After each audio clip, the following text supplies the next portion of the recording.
Not yet. Once he gets in, I'll do my spiel. Okay.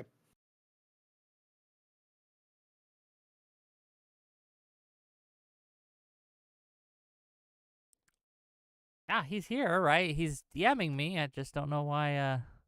Look, okay, we had this problem yesterday. So yesterday, Sitch tried to jump on my show, and the struggle was real. Do people just not know how to use Discord? Is that it? Is that a thing? I'll be honest, I'm not going to make fun of anyone for tech issues because I'm the worst. Not. I couldn't figure out. I did an interview with someone yesterday that was on Zoom, and I could not figure out how to window capture through OBS a Zoom window. I could do it Discord. I could do it on Restream or any other platform. So I'm not going to make fun of anyone. And I don't know Discord. I don't know much about Noah, but if Noah's more of less of a debate bro person and more of like a, writing, doesn't do these debates. I don't know how intuitive Discord is to someone who's not using it frequently like us. I think we kind of take it for granted because we're always doing these panels and stuff. So yeah, no, that makes sense. Give me 1 second. He's having trouble. Look, to be fair, this might be on my end. My admins made some changes to Discord, not super recently, but let me make sure that he has the right settings and the right access. Right? Give me 1 second. Worst case, we'll just jump out into a fucking chat call. Yeah, but I like to have this because it allows people to call in way easier, right? So yeah.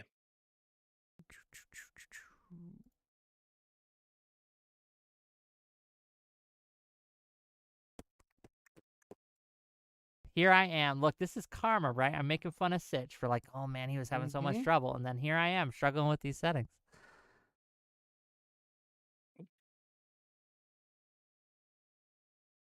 No, he's in there. He's got the role. He joined 6 months ago. He hasn't left since. Okay, I don't know what the dealio is.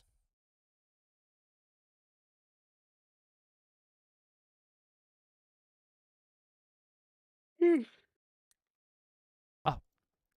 Is this just part of the, jump. You remember there was a famous into any voice chat, and I'll facing Karpov. Pull you. And Fisher famously showed up late, and then when he showed up, he complained about the room. And Karpov was such a fastidious guy that it threw him off his game. And Fisher, was that what's going on here? You and Noah are setting this up to get me off my game. He joined the wrong voice chat. Anyway, no, he's here. Welcome. Great. We got it working. Hello. Hey. Can you hear me? Yeah. Oh, I better get my podcasting hat. All right. Oh, and already $10 from Pondering Politics. I don't know why, but Discord, the app, used to be on my computer, and now it's disappeared. I think it's probably the Russians. They're to blame for anything, as we'll see. Yes, I blame. Hey, do you mind me asking how old you are? Yeah, I mind you asking. Never ask a lady her age. That's true, but I figure you'll tell me anyways because I'm very forceful. I just wondered. I'll tell you as a reward for good behavior. We'll see then. I just wondered because we were talking about people having difficulty navigating Discord, and I feel like there's an age. I'm 39, and I had a lot of trouble with it, so I didn't know if that's part of it. Well, you don't have to tell me. It's fine. I only have trouble navigating Discord because I never use it. Yeah, it speaks highly of you, actually. Not using Discord is probably a mark in your favor. I'm going to be real. Well, because the thing is that Discord's so cool. You get to talk to all these people that if I use it, I just won't work or hang out with people in real life. And so, I recognize that it's the best, so I never use it. I just use Twitter because Twitter is a piece of shit and sucks. And, there's a massive incentive to get offline and touch grass because it sucks so bad. And that's why I use it. But you're still there. Great. How many hours do you think you put in a day? Twitter. A couple. That's fair. I don't know. Well, gang, we got to get started. We're running a little late. All right. And I want to talk about substantive shit? We're going to. But first of all, before we begin, Pondering Politics has so graciously donated $10 to say this. Props to Rob for his take on the Trump FBI deadly force story. So thank you. I don't know what that's referring to, but fair enough. They didn't Okay. try to assassinate Trump. That's what I Oh, said. is that nonsense? Okay. Let me Anyway, close my window. yeah, close your window and I'll do my Once he spiel. gets back, I have a few questions. Just Well, let me like do my spiel for the VOD, okay? So spiel. let me actually start this show, and then you guys can kibitz a little bit, and then we'll get into it. Okay? Cool. Okay. Great. Welcome, one and all, to yet another episode of Wick TV, a cross-ideological space where we come together to talk about issues both political and cultural, from the silly to the serious. And my friends, gang, have we got a show for you today? Noahpinion, who writes for the blog of the same name on Substack, will be facing off against Rob Noor, who has a wonderful YouTube channel, strong defender of right-wing views, and they're going to be talking today about the Biden presidency. Recently, Noahpinion wrote a bit on his Substack about the positive case for Joe Biden and how he has been a successful president. And Rob Noor had some issues with this. So we're going to talk about it. We're going to get into it. We're going to talk about domestic policy. We're going to talk about foreign policy. We're going to talk about economic policy. And we're also going to do the whole Biden versus Trump thing. I promise you. And with that, let's get started. Okay. Hi. Welcome. How you guys doing? Good. Real quick, how long do you plan on going? 2 hours? Hour and a half, 2 hours. Depends on Okay. your It guys' just energy. affects Yeah. what type of arguments I'm going to bring up. That's fine. I don't have a time limit as long as it's We know, want the not long 4 a.m. ones, Rob. Let's do it. Let's keep it long. 5-6 hours. Oh, no. I do have to go to bed at some point, right? But we will get into it. And Where do you maybe live, if Rick? you guys behave, right, we'll have call-ins at the end. And I Wait, will Wick, be I have a reading question super for you. chats, so. What's up? I have a question for you. Are you pseudonymous or is your real name known? My real name is not known. It is a mystery. I go by Wick because there's a lot of psychos online. I don't mess with those. Got it. So it's not like Destiny, whose name is like, I don't remember, Steven something. Stephen Bennell? No.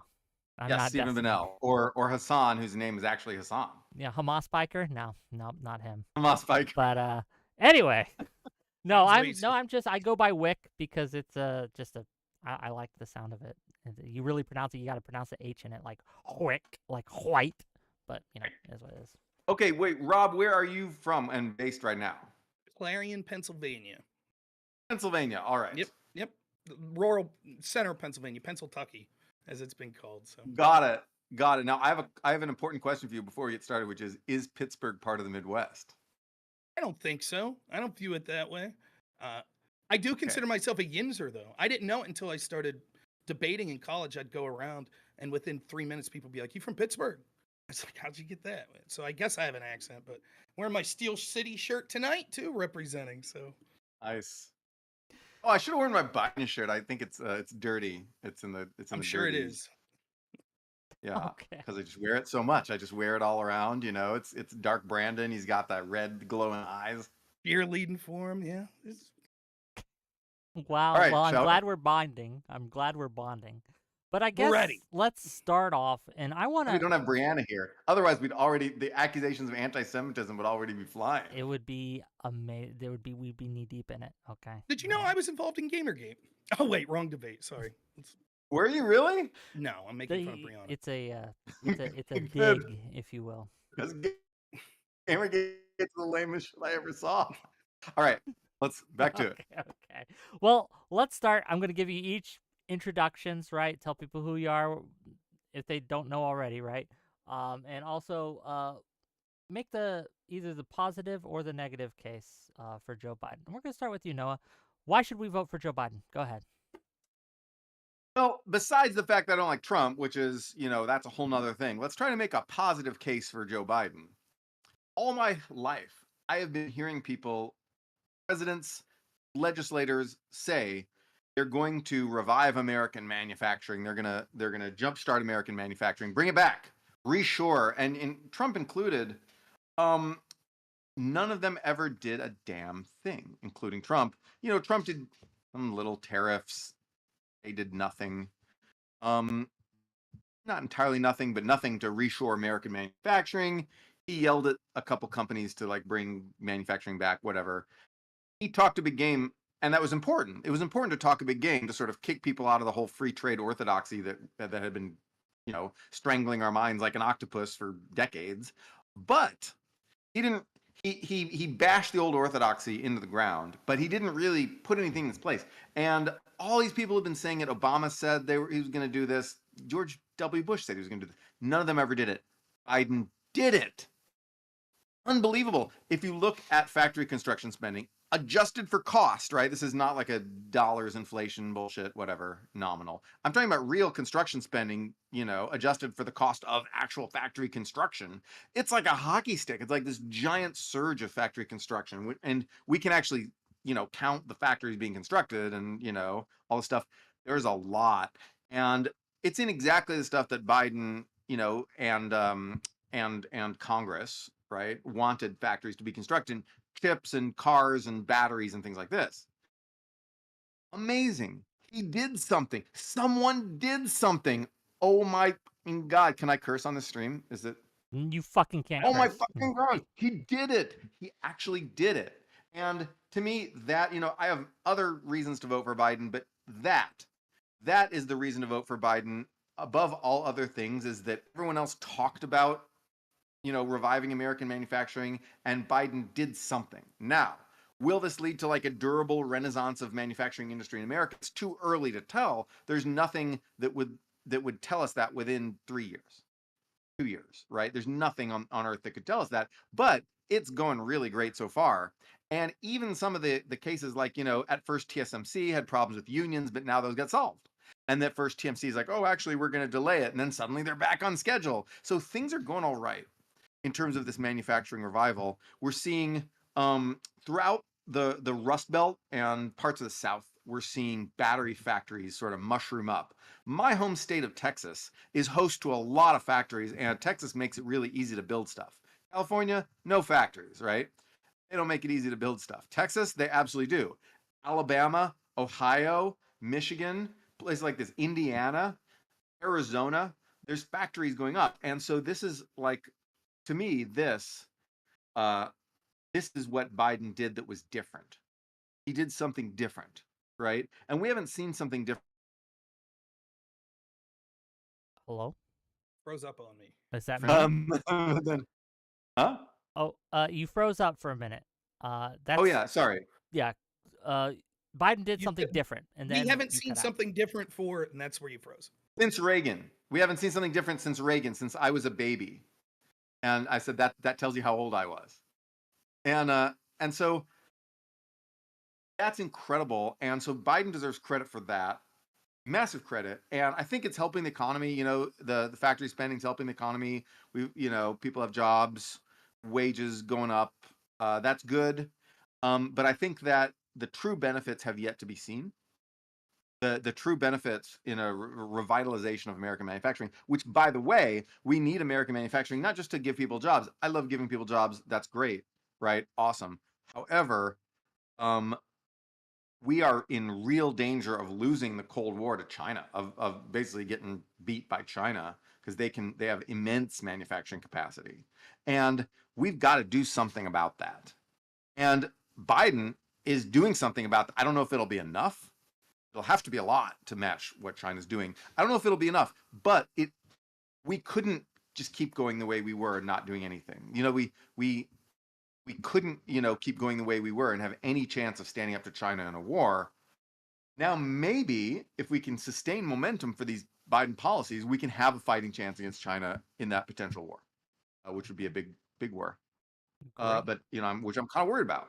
And I'm worried about war, but most of all, I'm worried about losing the war.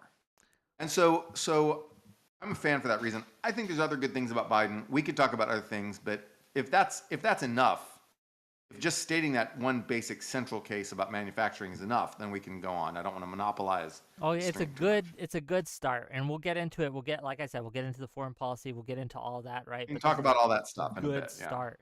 Well, and also before I forget, because I almost did, just to let everyone know, so it's totally unclear, I do get to cut a check from Progressive Victory. So just so everyone knows, full disclosure, right? They're not paying me for any of this content, right? Or anyone being here. No one's getting paid. But just so people are aware. Rob.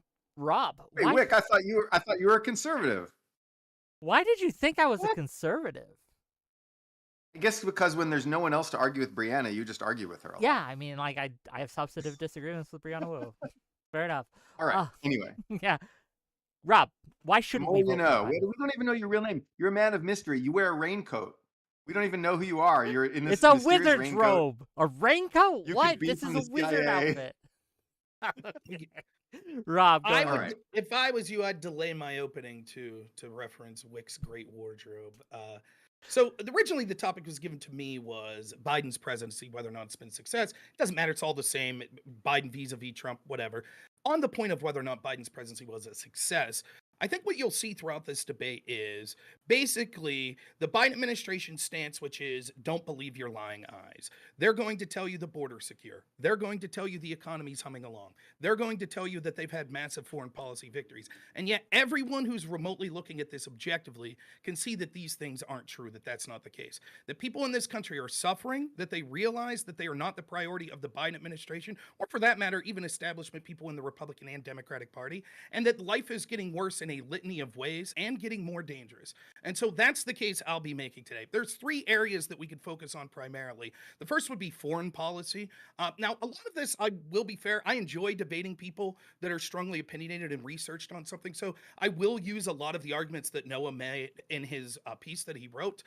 Foreign policy, for example, he talks about how the Afghan withdrawal was something that was good. Anyone who follows me knows that I supported withdrawing from Afghanistan. I think that was the right maneuver. However, the way in which it occurred was a disaster, unmitigatedly so, and I hope we get to talk about it. So it shocked me that Noah said that he thought that pullout was done pretty effectively with only 13 American soldiers dying. It was actually a way worse thing than that. So hopefully we'll talk about that. We also see just today, we see that we're pulling out of Niger and giving our base basically to Russia. We can see that there's increased Chinese aggression. We see that we had historic peace deals in the Middle East under Trump, and now we see historic fighting that we haven't seen for years and years. And it seems as if we're on the cusp of World War III, all the while Biden's policies seem to I exacerbate have to the go situation. get a thing. Hold on. You want me to wait so he can hear me? Probably. I don't know what he's I'll wait. getting. Like, is he getting a drink? I'm not sure. I don't know, but we're here. Help? Is he getting someone to help him? I don't know. Maybe a bunny. He has a bunny. It's a cute bunny. Has on a flow there too. Yeah, you were Shows doing up great. late. Shows up late, interrupts my flow. I don't look. I'm just putting you in the room, okay? I disavow both it's of you. fine. I'm Sorry, just someone was banging on my door and shouting at me through the door. Biden's team. We're Yes. paying you to No, win this it's debate. fucking Do you context. have Anyway. information about Boeing's inspection team, right? Don't even bring it up. Okay, fine. It's like Voldemort. You can't name it. Yeah. So Boeing where is were we? great. Greatest company in the world. Their airplanes all work very well. No defects. Definitely no problems at Boeing. Go ahead. I second that. All right, finishing real quick on foreign policy and then Ukraine. It's been a disastrous situation. We'll be told that the buck stops with everyone but Joe. He's just a hapless victim that's done his best in all this, and he's not responsible for any of this. But anyone could see that the situation foreign policy-wise was much better prior to Joe Biden than it is now. Then we get to domestic policy. I'll isolate three things. The economy. We will talk about the CHIPS Act and manufacturing. I think it's actually one of Noah's strongest points. And I'm going to tell you right now, I'll straight up tell you, I'm not an economist. I don't have a PhD.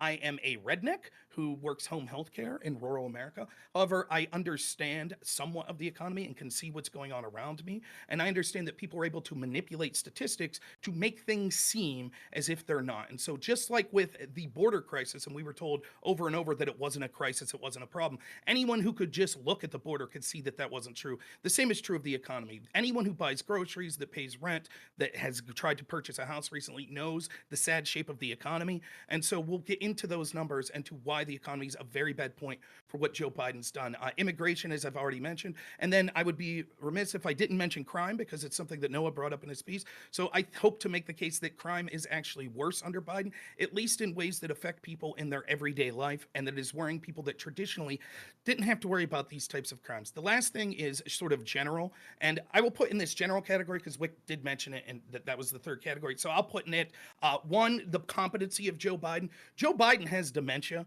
Joe Biden is so out of it that it's not him, it's his handlers that are running things. So much to the point where he was let off the hook for mishandling classified documents because he has dementia, according to special counsel Robert Hur, basically. And now they're unwilling to release those tapes because they know if the American people hears what Joe Biden's really like behind closed door, they will not vote for him, because it is sad how incompetent he is. I do actually feel bad for him as an older gentleman that's suffering from this. He should be spending time with his kids and his grandkids, but unfortunately he doesn't even accept his grandkids as long as Hunter has some sexual tryst that it doesn't benefit him politically.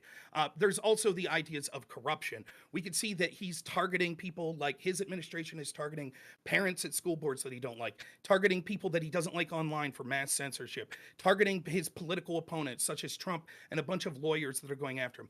I know that we'll say, no, it's not just him, it's the DOJ, it's operating independently, but we'll get into how that's not the case. So for all of these cases, I can't think of one metric as to which the Biden presidency has been good for this country. So to answer the question, has it been good? No. We are worse off now than we were previous of Biden presidency. People are struggling mightily in the areas that I've outlined before.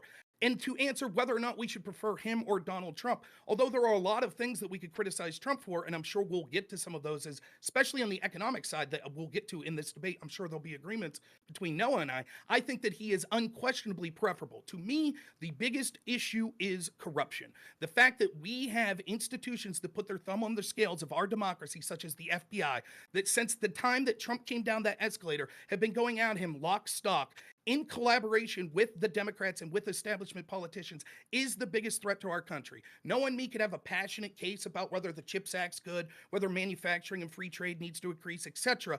But if our votes don't matter because they're intel agencies, academia, mainstream media, etc., that are collaborating to put their thumb on the scale, then it won't matter who comes out in those debates. So the best chance we have of getting a government in both parties that actually represent the actual people in this country is to out this corruption. And the best way to start doing that is to vote for someone who is at least a potential outsider who's been attacked by these very institutions, which would be Donald Trump.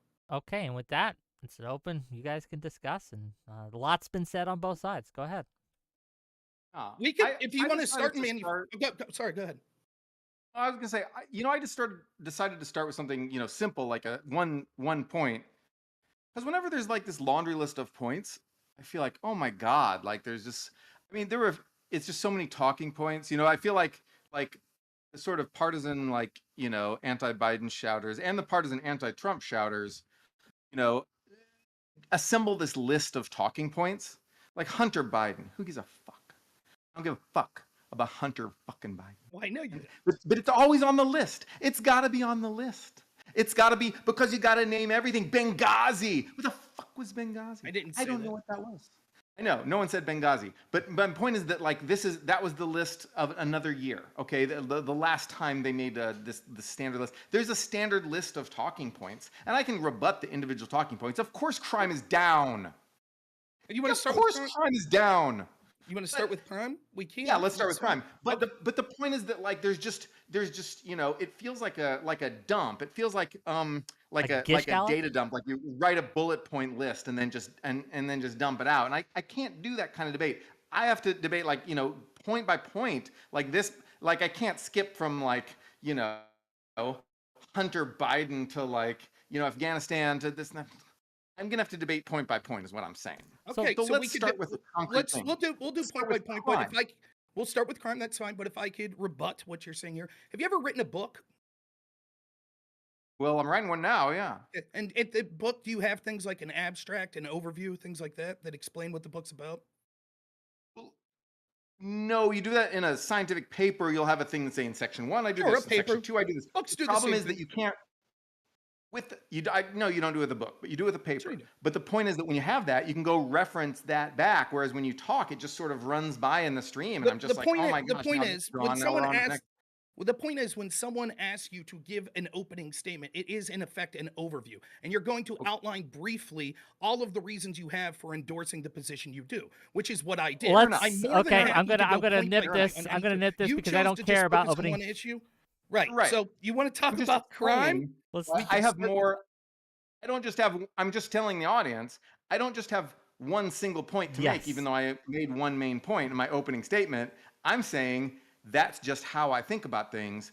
But I'm happy to go through a laundry list of points. I'm happy to address every single point from that list. If I can remember them, which I can't, I can remember 5 out of the 28. But let's go back. Foreign policy, domestic, and sort of ideas of corruption. You want to I'm do just domestic? explaining We'll why start with my crime. statement was different. Okay. Fine. But okay. Right. We're Here's the good. thing. Let's start with crime. Since you guys both want to Let's start with start crime, with crime. let's go crime. Okay. Okay, you said Here's my it's thoughts down. about Go crime. ahead.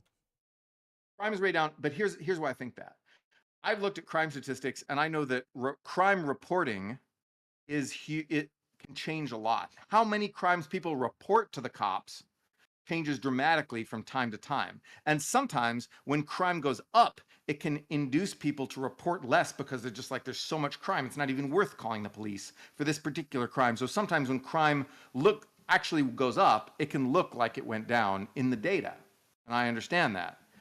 And vice versa, right? So that you can go that reported crime. So when people say total violent crimes, I look at those and I see most of that's assault.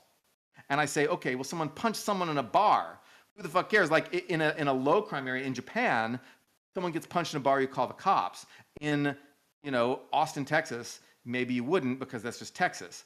In like Baltimore, no one will call the cops for like someone getting punched in a bar. So the point is, I understand that reporting statistics, can change dramatically, which is why I always look at murder specifically, because when there's a dead body, it never gets covered up unless you're the mafia and you can drown a body in a pit of acid. But the dead body will be there, and someone's going to call the cops, and the cops are going to record it as a homicide, right? Once in a while, they'll misclassify a thing. They'll say, oh, this was a suicide, or, like natural causes. Occasionally they will. But murder statistics are really good because they all get reported. And so I look at murder, and there's a number of sources of murder.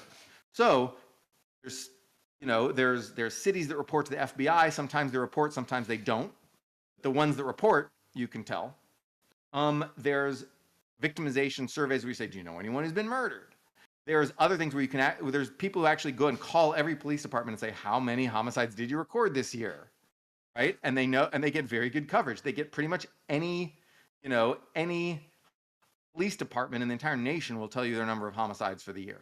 And the people who do this, and there's several people who do this, several agencies, like the Wall Street Journal does this, a bunch of people do it.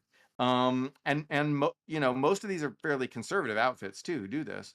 They get good numbers. They get pretty much every city in America to report, murders. That doesn't always give you any total number of murders in the United States because there's murders in rural areas that don't get counted. But it'll give you murders in like every city larger than 50,000 people or something like that. And that's good enough. That's good. That's good data. And so when I look at that, I saw that murder went up hugely in 2020, huge spike. And then in 2021, the first year of Biden, it went up a little bit more on top of 2020. So it was getting worse. And in 2020, I was like, oh my God, crime is still getting worse because of that. And you can look, and I wrote that. But starting in 2022, continuing in 2023, and now apparently, although it's preliminary, continuing again in 2024, murder rates have fallen off a cliff and are basically back down to where they were before COVID, before the big spike that happened in 2020 under Trump. And so, did Biden do this? I don't know. I have theories. I know Biden supported a lot more cops. Biden was never a defund the police guy. He had the Safer America plan, which advocated putting 100,000 more cops on the streets throughout America. We know that cops in general reduce crime. And so how much did Biden really have to do with that? I don't know. But it happened.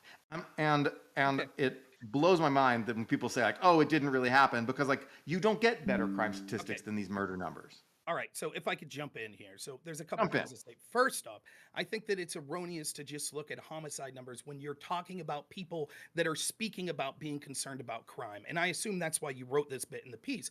The problem is there are people that are worried about crimes that traditionally didn't have to worry about these types of crimes. Now, it might be a problem with sort of demographically in our country that needs a bigger, broader discussion, but there are communities that traditionally haven't suffered the sort of things like break-ins, carjackings, home burglaries, etc., that now seem to be experiencing those regularly. There's also sort of more. What's that? Can you be more specific? Yeah, I'm interested in that. Can you be more specific? Right. So like we're seeing areas, more affluent areas in places like Los Angeles and other places like DC, neighborhoods that traditionally, for example, we now see a fear of people that work on Capitol Hill that said, traditionally, I didn't have to worry about walking home from work before, but now I feel like I'm more likely to be a victim of random crime. And we can see crimes like carjackings, property crimes, things like that. And this is important because it has to do with the sort of ideological difference between what the Democratic Party and what the Biden administration is representing, which regardless if Biden wants to bite this bullet or not, you could say, well, he was pro-police. It is from his party, which he is beholden to, that we see all these Democrat DAs that are doing things like bail reform that are putting people back out on the streets. And so it's not just a matter of homicides or even these crimes. It's the fact that people are seeing that there's almost immunity for many low-level criminals and even violent criminals at this point, and it seems to be more random. The second point, to talk about the homicide stats specifically, if we're just looking at the homicide stats, there is no question that unless there's an incredible dip-off in this year, that the totality of homicides under Joe Biden will quite easily surpass the totality of homicides under Donald Trump. It is true that they have trajected downward slightly, but they are still not at the levels they were at 2019. So, for example, if you look at the 2023 numbers, they're still considerably higher than the 2019, and it looks as if if the trend continues, it'll still finish above or around the 2019 number at this time. So taking those 4 years in whole, we could see that actually that shows that there was actually still more homicides under Joe Biden. So that doesn't seem to be a positive to vote for him. The last thing I'll say on this particular point is, the idea that we should just use homicide stats because they wouldn't be able to be as easy to sort of game isn't necessarily true. So I found this article from Real Clear Investigations. It says, well, FBI stats show declines in violent categories. The Department of Justice surveys, that's the Violent Crime Victimization Survey, reports more people saying they've been the victims of such crimes. The Center for Disease Control figures for homicide, which have long moved in the same direction as the FBI's, started exceeding the FBI's in 2020, and the gap has widened since then. Quote, I wouldn't say the FBI's cooking the books, but that data they are pulling out is half-baked. In other words, when you look at the crime victimization surveys, which the most recent data we have, I believe, is 2022, you can see that actually it's starting to bifurcate, and there's far more people reporting they were known victims of homicides than the actual homicides that are being reported. Rob, I already talked about exactly this. Didn't you hear me give this little speech? No, I didn't. I heard you say that you said that it's people that know victims of homicide. No, I talked about the different data sources that we have. Right, but the point I talked about the FBI underreporting thing that you came prepared to talk about. What I'm saying is you didn't address. No, you didn't. You didn't address this specific point, and the specific point is this: you made it seem like I already addressed it. I did. You did not. You can address. You did. I'll finish my point. I absolutely did. I did. Finish my I addressed it. I did. I already did. Okay. I'll tell you exactly. Clever debate tactic. Hold on. Hold on. And I'll tell you again. I can repeat it again. Gang, both of you, please, for a moment, just so we get a little order in this court. We are gonna let Rob finish, but then I want you to address it again, right? And I'll give you all the space without interruption to do it again. Rob, finish your point, and then we'll go to Noah. Seemed to me his point was, although those victimization surveys could be outliers from the actual FBI and other crime statistics, homicide was a better metric to use because if there's a dead body, there's a dead body. What I'm saying is the crime victimization survey shows that there are a lot of dead bodies that possibly aren't showing up on those official homicide statistics. Okay, Noah, what you got? Well, okay, so yes, there's some cities that aren't reporting to the FBI, as I said. But there's other data besides victimization surveys and FBI reporting. Victimization surveys take a long time, which is why we don't have them for the last 2 years. However, what we do have are a bunch of people who will call up individual police departments, including those who don't report to the FBI, and say, how many homicides do you have last year? And the police departments tell them. And so, for example, the Wall Street Journal recently did this. You know, the Wall Street Journal had this story about crime. Let's see if I can find it. Homicides are plummeting in American cities. And the data here, right, is collected by a crime data analyst, Jeff Asher, who's he's a pro-police guy. You know, he's not like a MAGA guy necessarily, but he's a conservative guy who wants more cops. And so his research organization, they just call all the police departments up and they say, hey, how many homicides do you have? Now, police departments could lie, right? Police departments could lie, maybe. But they can check the ones who do report against the FBI numbers. They can make sure, you know. We'll never know. Maybe there's a big police conspiracy across America to hide a bunch of bodies, but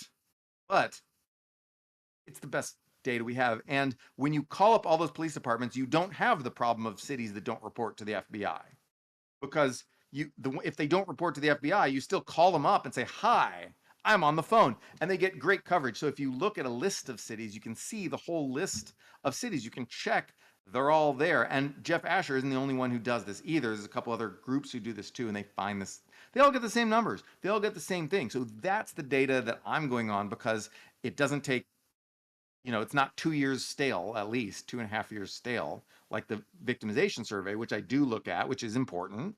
And also, it is, it doesn't depend on which cities choose to report to the FBI. So that's the data I was talking about. Anyway. Okay, just so to respond to this, I still think the victimization survey is going to be preferable, because there's all sorts of things that could be lost in the actual record keeping when it comes to law enforcement and the various mechanisms that they would report through.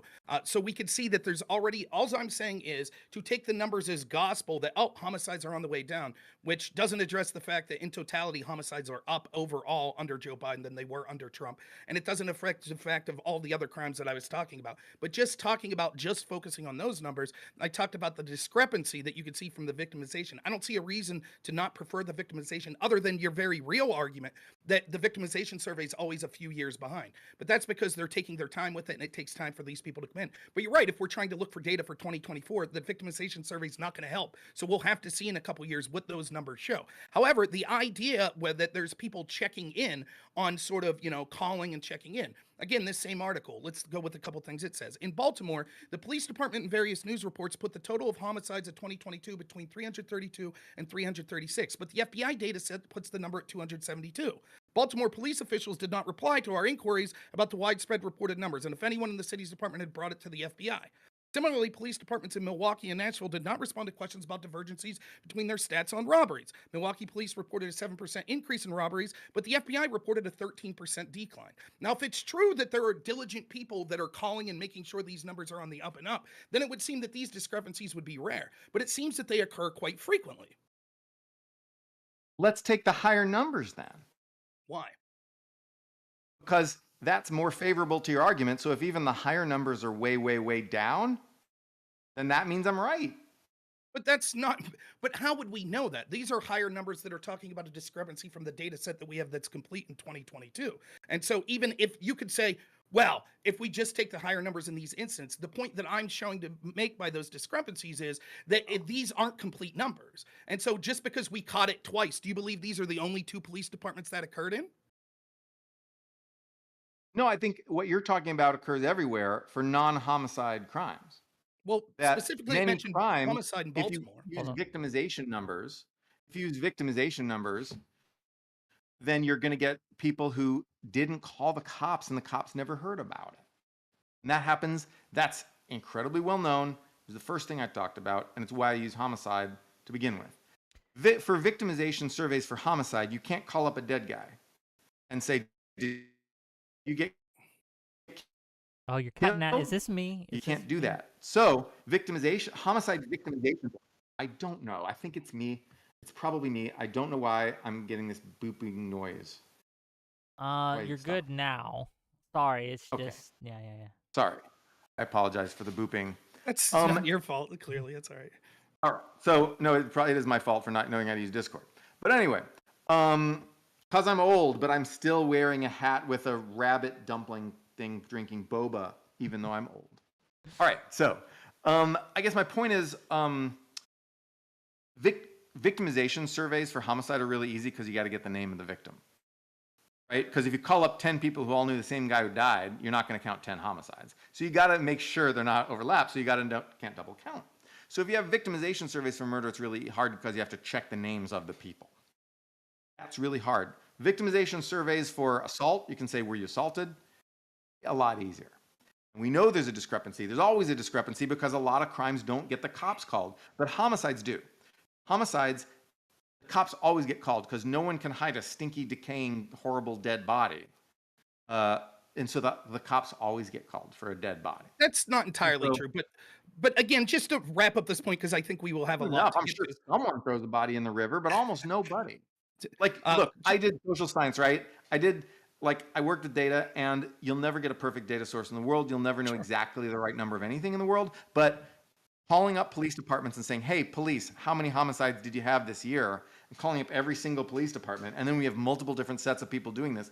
That's as good data as we can get. I'm not going to disbelieve the best data we can get just because it doesn't agree with the story I want to tell about the Biden administration. Yeah, just a question for each of you, if I may. And so I guess I'll start with Noah. So you mentioned that these things are trending downwards, but to Rob's point, are they going to be below the norm? I guess the normative point for Trump's presidency, 2016 to 2020. Like, are they going to still remain higher? It's a good question. So, according to preliminary data that we have, like the Wall Street Journal article, for example, it looks like homicides are back down to the rates they were at in 2019, before the pandemic. That's not the lowest we've ever had. The lowest we ever had was 2014, right? That was the lowest. But it's about as low as, say, the 1950s. Okay? Back when you had those nice paintings that everybody likes to look at from the 1950s. Our murder rate now is about the same as the 1950s. Now, it was a lot higher 3 years ago. The thing is, it's gone down a lot. Now, you can ask, okay, so the total number of murders is higher under Biden than Trump, because in Trump, the murder spike happened under Trump. Almost 100% of the murder spike happened under Trump in 2020, but it happened in the last year of his presidency. So while murders were slightly elevated in 2016, 2017, or 16 was Obama, but 17, 18, slightly elevated, but not really that high. And then they went super high in 2020. So you had less area under the curve, right? If you had the integral from calculus, you'd have less total murders because it spiked in the last year of Trump's presidency. The problem with this is that murder rates have momentum. So if you have high murder rates, you never see it drop back down in 1 year. We've never seen that in the history of history. Murder rates that are high take years to go back down. It has to go slowly down. We don't know why. Our best guess is that murders cause people to do more murders. But we don't really know. And you can read a whole bunch of criminology papers about this, but we don't really know why murders have this sort of momentum to them. But you had this giant spike in 2020. Then you had a much smaller increase in 2021 to the peak. So 2021 was the peak year under Biden. Then you start to see the giant drop off. And that's good. Okay. We can't, given even in the 90s, right? Like, I was a kid in the 90s. Now you know how old I am. I was a kid in the 90s, and I saw this giant drop happen from the super high crime rates of like 93, right? That was like the peak, was 93. Then it really fell off a cliff. But it still took 6 years for it to get down all the way, from that level. So it takes time to get down. And the fact that it's been plummeting under Biden, while in general it rose under Trump, to me, that direction of change is the important thing. And if you want to say, oh no, actually there's more total murders, I'm just like, okay, who did murder spike under? When did the murder spike happen? It happened when Donald Trump was president. And I can't tell you that Donald Trump caused the murder spike, because I know the president doesn't have psychic powers and make everyone go out and murder. I'm not going to say that. Or does he? Or does he? No, I mean, I think there is a chance that social unrest caused this, and that people getting upset, over social stuff, protests and riots and things like that, which was not unrelated to Trump, I will say. I think that was probably the big cause of the murder spike. I want to give Rob. Do I give Biden credit? Been about 15 minutes. Okay. Yeah, I want to give Rob a chance to respond to that, and then I have a question for Rob too. So. Okay, yeah, the totality of murders is higher under Biden than Trump. You can spin about directionality and all that stuff, but that's just the truth. A lot of the murders, the reason for it, my best guess would be, and granted, I don't have proof of this, has to do a lot with social factors, demonizing the police, etc. And despite the fact that my opponent will say, well, Joe Biden's always been pro-police, it is his party that was anti-police. It was Kamala Harris that was doing things like promoting a bail fund for people after they were burning down a courthouse. It was Democrats Democrats that turned a blind eye to all of the violence that was occurring. It was Democratic governors and mayors that insisted that the National Guard not be put in, the police not be put in to solve all of the unrest and violence. And even though that might not directly have led to homicides, though it did, I think there were some 40 people that were killed during the Summer of Love, that certainly set the tone for what was going around the country. And so certainly you can't blame Trump for policies and philosophy of Democrats that encourage this hatred of the police, which led to this spike in stuff, particularly then when we see in totality there was more of these homicides that happened under Biden. And even though it's dropping now, don't be like, when you look, it actually dropped from Obama's first year to Trump's first year as well. So it was on the decline until this sort of stuff started to occur anyways, which Democrats were facilitating nefariously for political reasons. Also, I just want to be quick. This is the only argument he has on crime. I'm trying to make the point that the reason crime is a political issue doesn't really have to do with the homicide numbers per se. It has more to do with the facts I was saying, that people don't feel safe in neighborhoods that they traditionally do. We could see that arrest rates and closure rates of cases are remarkably down, almost 10% down in cities over 1 million people since when Trump was in office. And you can see that there's all these gaslighting that things are really good. Meanwhile, we see places like New York that are deploying the National Guard in subways because things are getting so bad there. Yet all the while we're told by the data analysts, no, trust us, crime's going down, don't believe your lying eyes. Okay. Do we want to stay on the crime point? Because I think we want to I'd like to move on, but yeah, I'd like to get to Let's move on. I want to talk about policy. We can talk about stats all day, right? But I want to talk about the policies that Trump has either embraced or discarded that might be leading to some things. So when we talk about policy, let's talk about the border. Okay. Let's do recently, Biden has tried to pass an immigration bill that had funding for the border. It was rejected by Republicans. Trump killed the bill, if you will. A lot of Republicans said for good reason. It wasn't enough, right? So I would just want to talk about Biden's policies on the border. I'm going to give it to Rob first this time, right? How do you think Biden has been on the border? Where has he succeeded? Where has he failed? And what policies, and I want to stick on the policies, right, has he either ignored or pushed forward that has either exacerbated the problem or helped solve it? Go ahead, Rob. So we'll talk about policies, but more important than policies is the signaling that he sent that caused the problem in the first place. But let's talk about policies. When he comes in office, he rescinds, 90-something executive orders, including remain in Mexico. We could see that the numbers under Trump were remarkably lower than Biden. The numbers of people that are coming across the border under Biden, there is no way to spin them. They are historic highs. They continue to be high, even if you have slight gluts. And they didn't care about it. They gaslit the American people, including Biden himself and his secretary Mayorkas. They gaslit people that this wasn't a crisis. Meanwhile, we could see that it's a crisis not just for the people in the communities where these illegals end up, where you see now inner city communities that are saying we can't handle it anymore.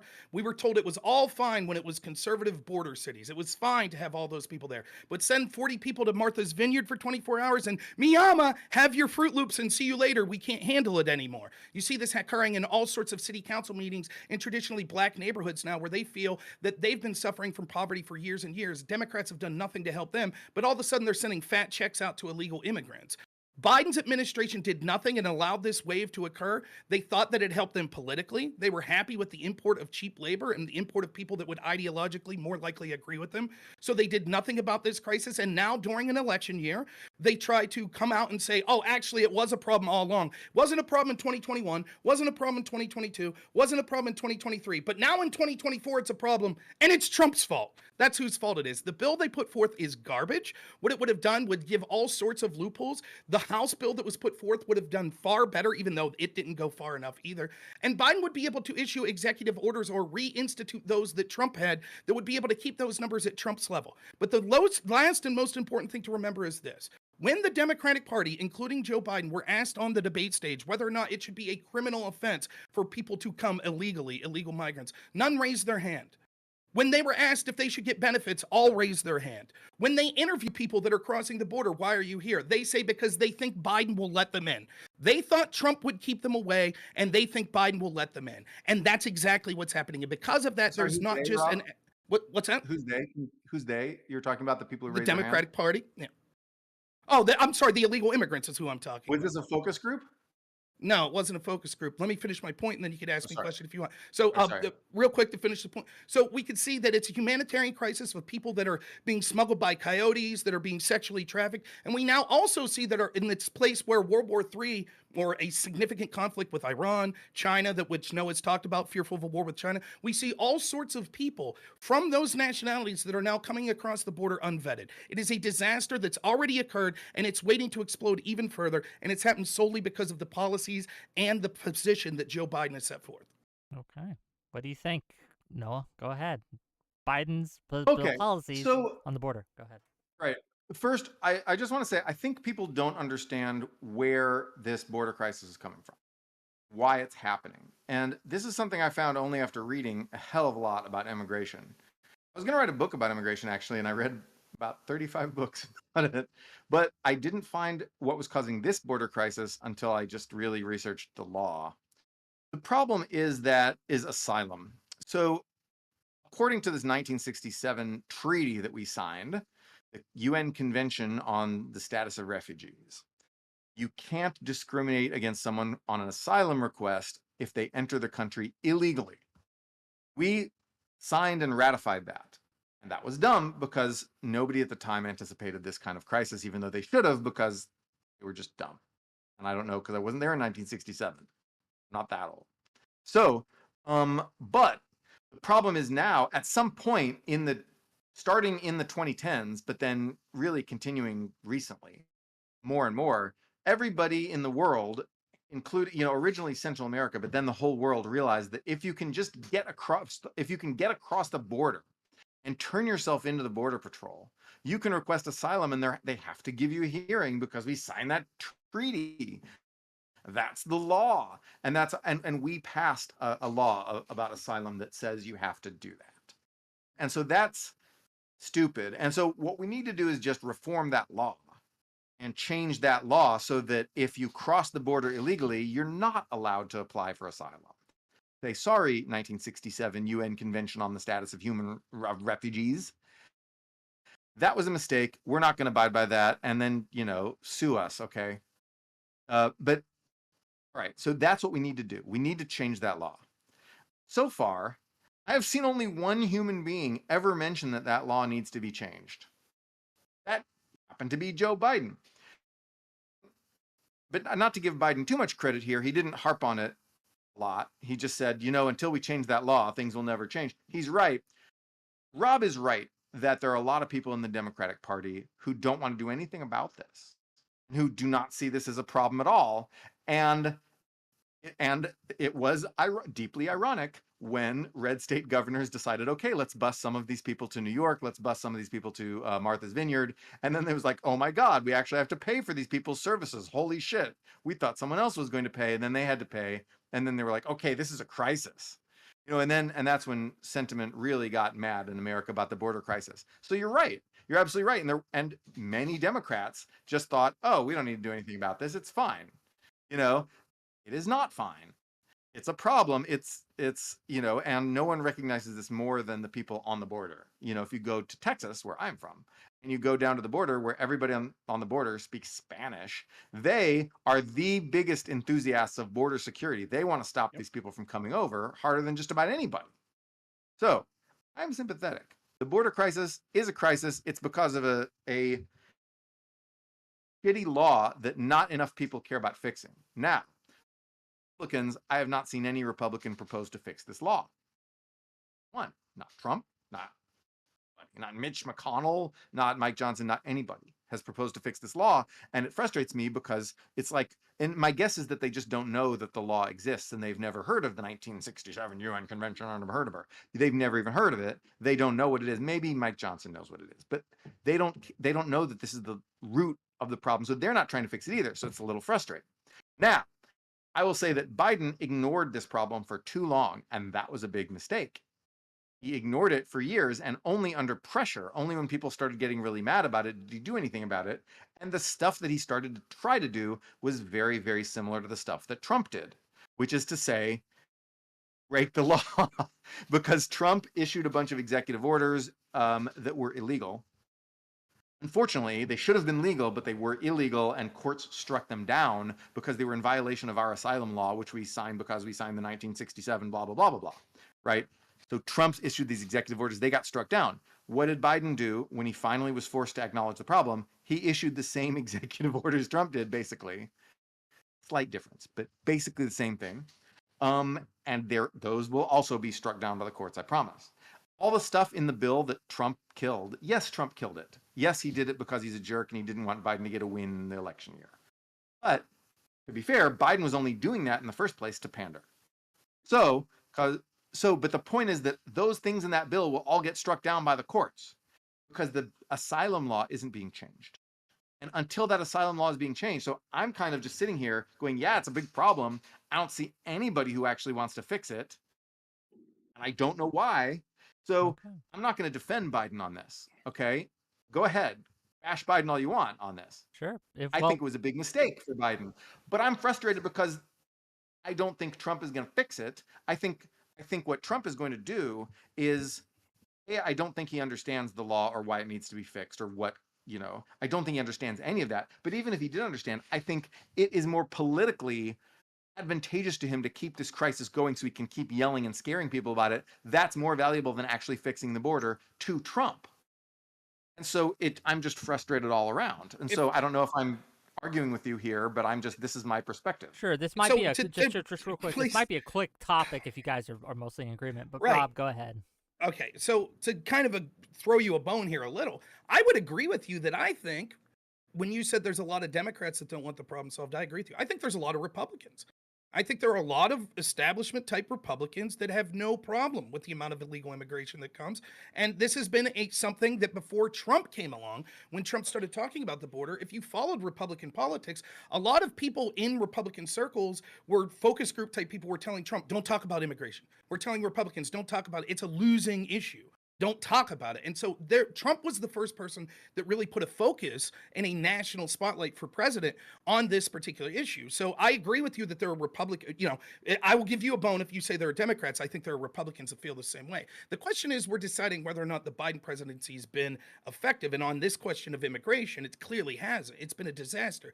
You point to, well, it's because of these international asylum laws that we signed on to, and they need to be revoked. But I don't disagree. I would have to look at the specific law that you're talking about. Possibly that is something that would help, but certainly there are ways to interpret the revocation. Like we could restrict what asylum means to us, or we could just flat out ignore what the international law was. That might not be the best, but the United States has done it before, and we're in a crisis in our country. And so the question I have for you is, if it's purely because there's nothing that could be done because of this law, this international law, why the spike under Biden?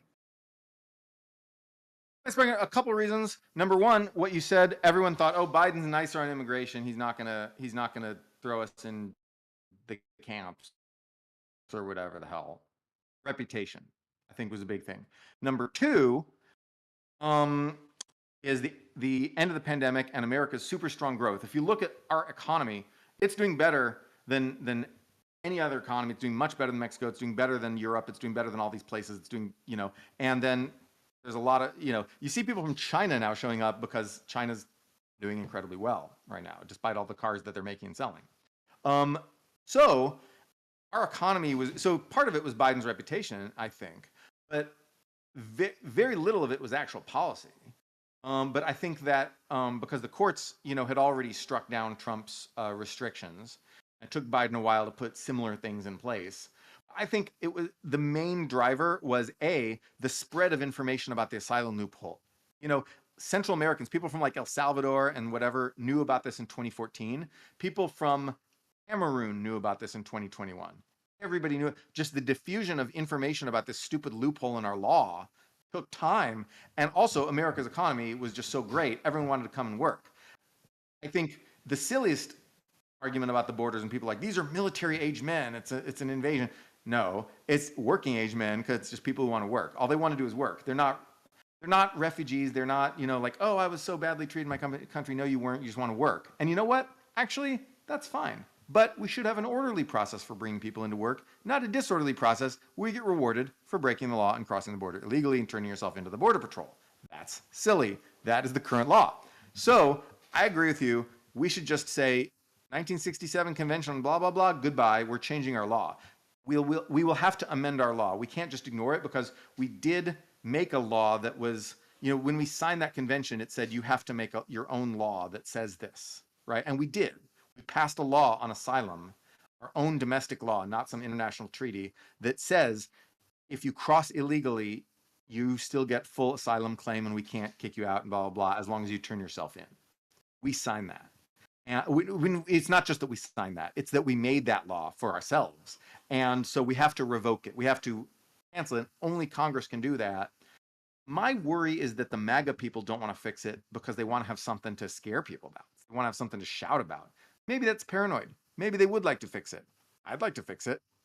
I would gladly support them if they wanted to change this law. If Trump was president, gets elected, and he said tomorrow, we've got to change this law so you can't get asylum if you cross the border illegally, I would be like, I support you, Trump. Done. And I'm just wondering why that never happened. My area of disagreement would be this. I think what was the House bill that was put forth, HR2, was far more stringent and would have done far more than what the Senate suggested that the Democrats are pushing forth. So I think you should support that bill. So the idea that Republicans in general or MAGA people wouldn't push, I think they would. They're pushing for a stronger bill. That's and if Senate, and the other thing I would say is just is this is anecdotal, and I don't know if you saw this, but I saw Brett Weinstein go to the Darien Gap, which is a big sort of thoroughfare that people are coming through from South America to get in. And he said that there are basically two kinds of migrants that are coming. There are those exactly you hear about that are good people, basically economic migrants, not really refugees, but they're coming for good work. Okay. By the way, those people would have been coming pre-COVID as well. If you're coming from places like Venezuela or Nicaragua, whatever, these countries, there was economic incentive always to come to the United States. So I don't buy that COVID's the reason that so many are mobilized. But he also said that there was another camp of people he saw, and those were particularly Chinese nationals.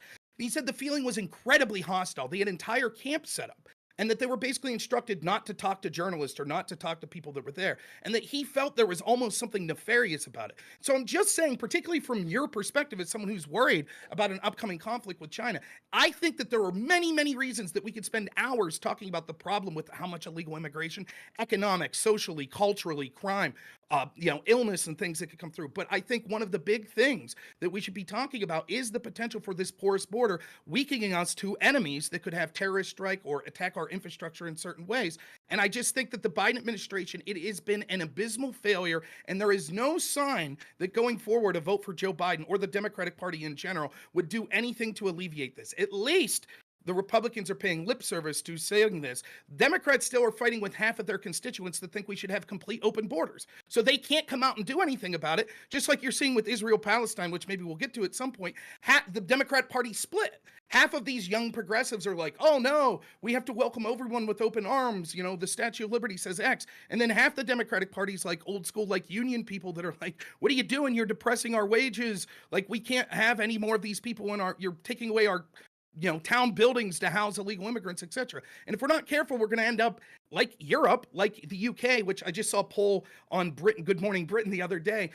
Good Morning Britain polled their audience if multiculturalism was a success. 95% said no, because the landscape of their entire country is shifting so radically that they don't even recognize their country. And that's what's going to happen if we continue to have presidencies like Joe Biden. I'll let you respond, then I want to get to the economics section of the debate, but go ahead. I have one question though before for Rob, if that's okay. Yeah, it's your chance to respond. So go ahead. Yeah, Chinese guys coming in. I know a couple people who know a couple of the Chinese guys who have snuck in that way. And they were telling me about these. These are my friends are crypto people, and they help sneak the Chinese people in with crypto. Yeah. By the way, one of the biggest uses of crypto is to get money out of China. And they said these guys, coming in, they basically don't even consider themselves Chinese anymore. They hate, they're like, such bullshit has gone down.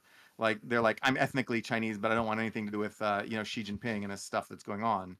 When Ronald Reagan was president, we had this thing, and I am not really that old enough to remember. I remember Reagan's last speech. I was like, I think 5, 6. So then I was 5, I guess.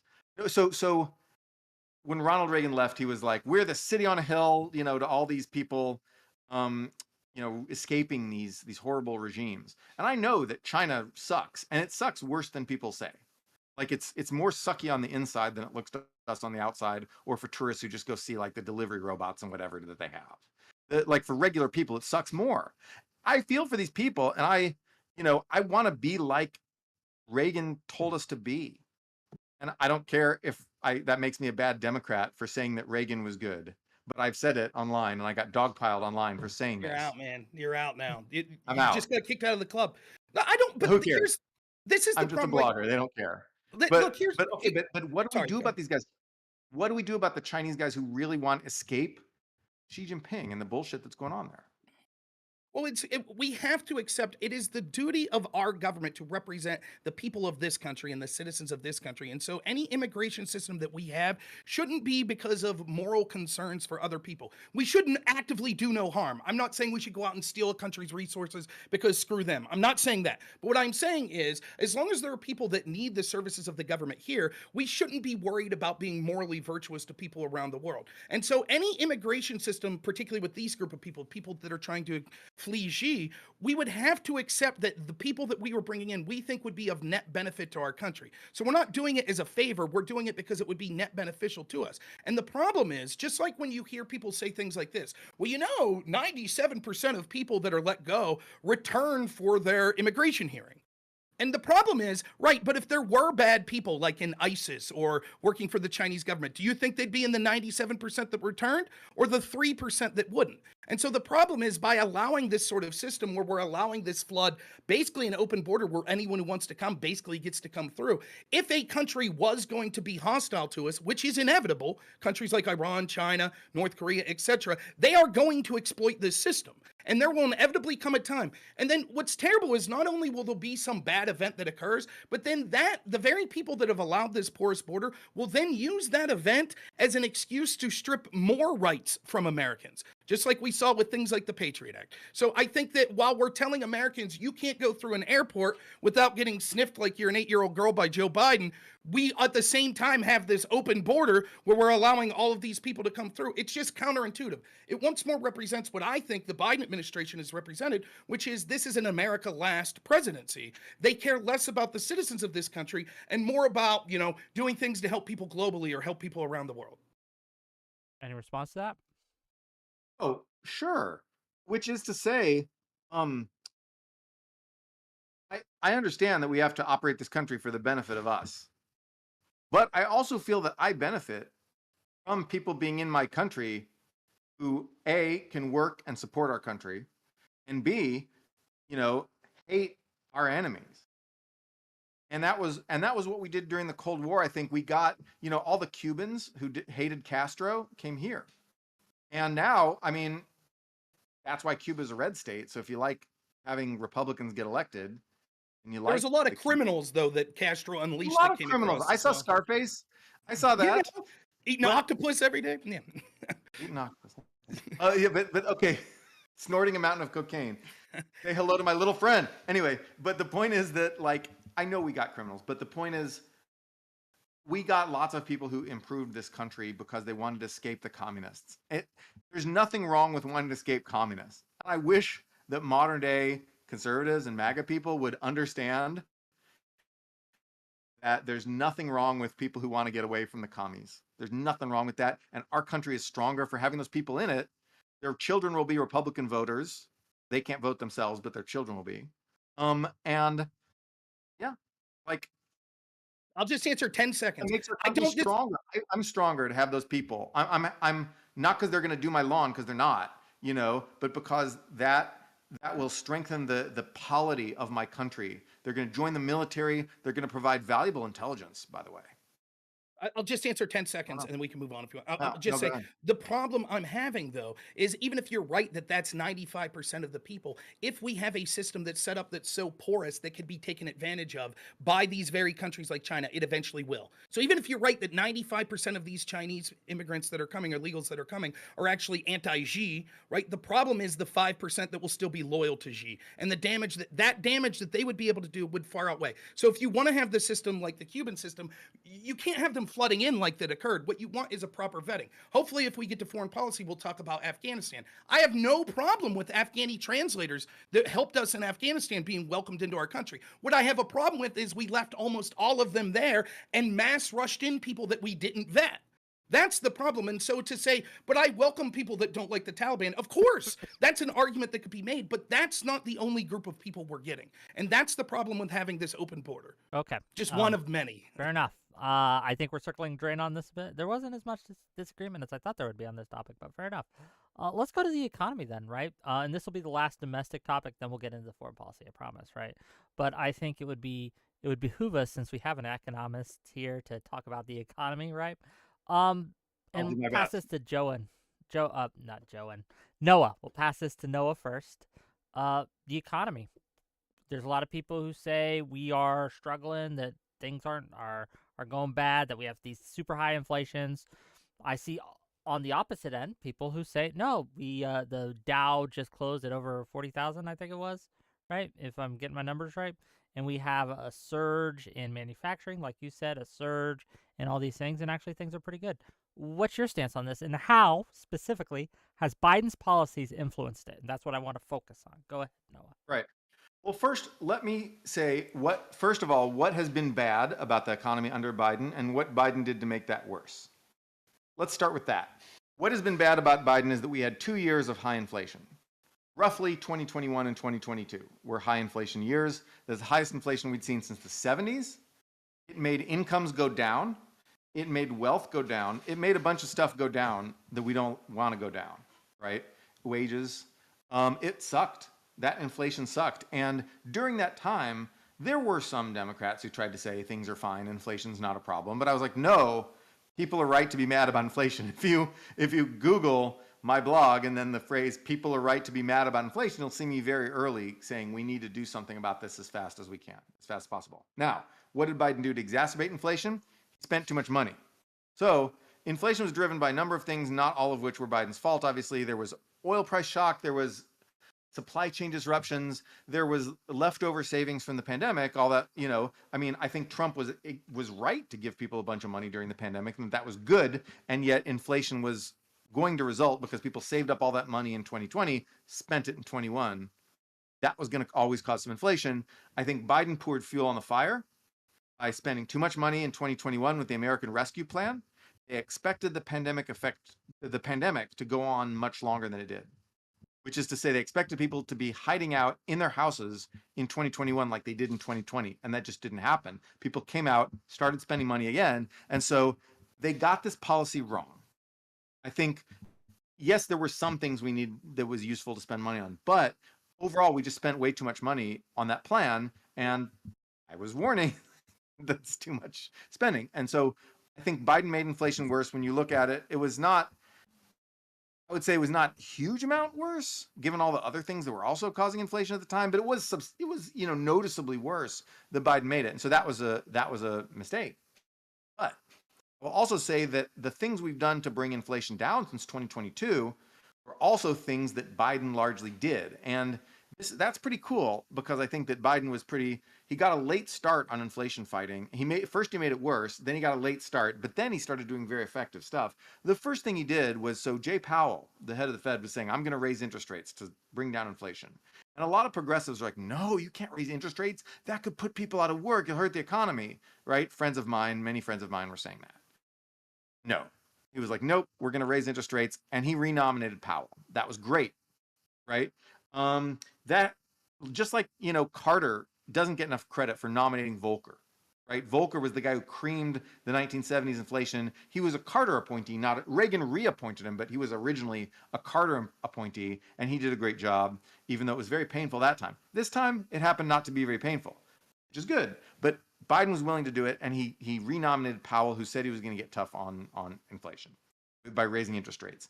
Next, the other thing Biden did was Biden worked very hard to bring down oil prices. So when Biden came in, he was like, I'm going to be an anti-oil guy. I'm going to ban fracking and blah, blah, blah. I'm going to do all this stuff, close pipelines, and I'm going to stop the oil industry because we need to shift to green energy. Then he was like, okay, inflation happened, total reversal. So Biden issued more permits for fracking than Trump did. And he during his entire presidency, by the way. Biden has just issued a ton. And so oil production now is at a record high, not just for the United States, but for any country in history. The United States now produces more oil, and this was not true under Trump, but the United States now produces more oil than any country that has ever existed ever, including our own past. That is because Biden issued a shit ass ton of permits for fracking because he realized that the idea of rapidly shifting away for oil was just not going to work. He pivoted. He also released oil from the Strategic Petroleum Reserve. I don't know how much that actually did, honestly, because it's not that big a reserve. I don't think it really did that much. Could have sent a signal. And he opened up he went around to other countries and got them to increase some oil production too. That was not that big a deal because it only increased by a little bit. Most of it's fracking. It's us. We're doing it. And so Biden did that to fight inflation. So he reappointed Powell and drilled for oil, which I think have been the main things that have brought inflation down.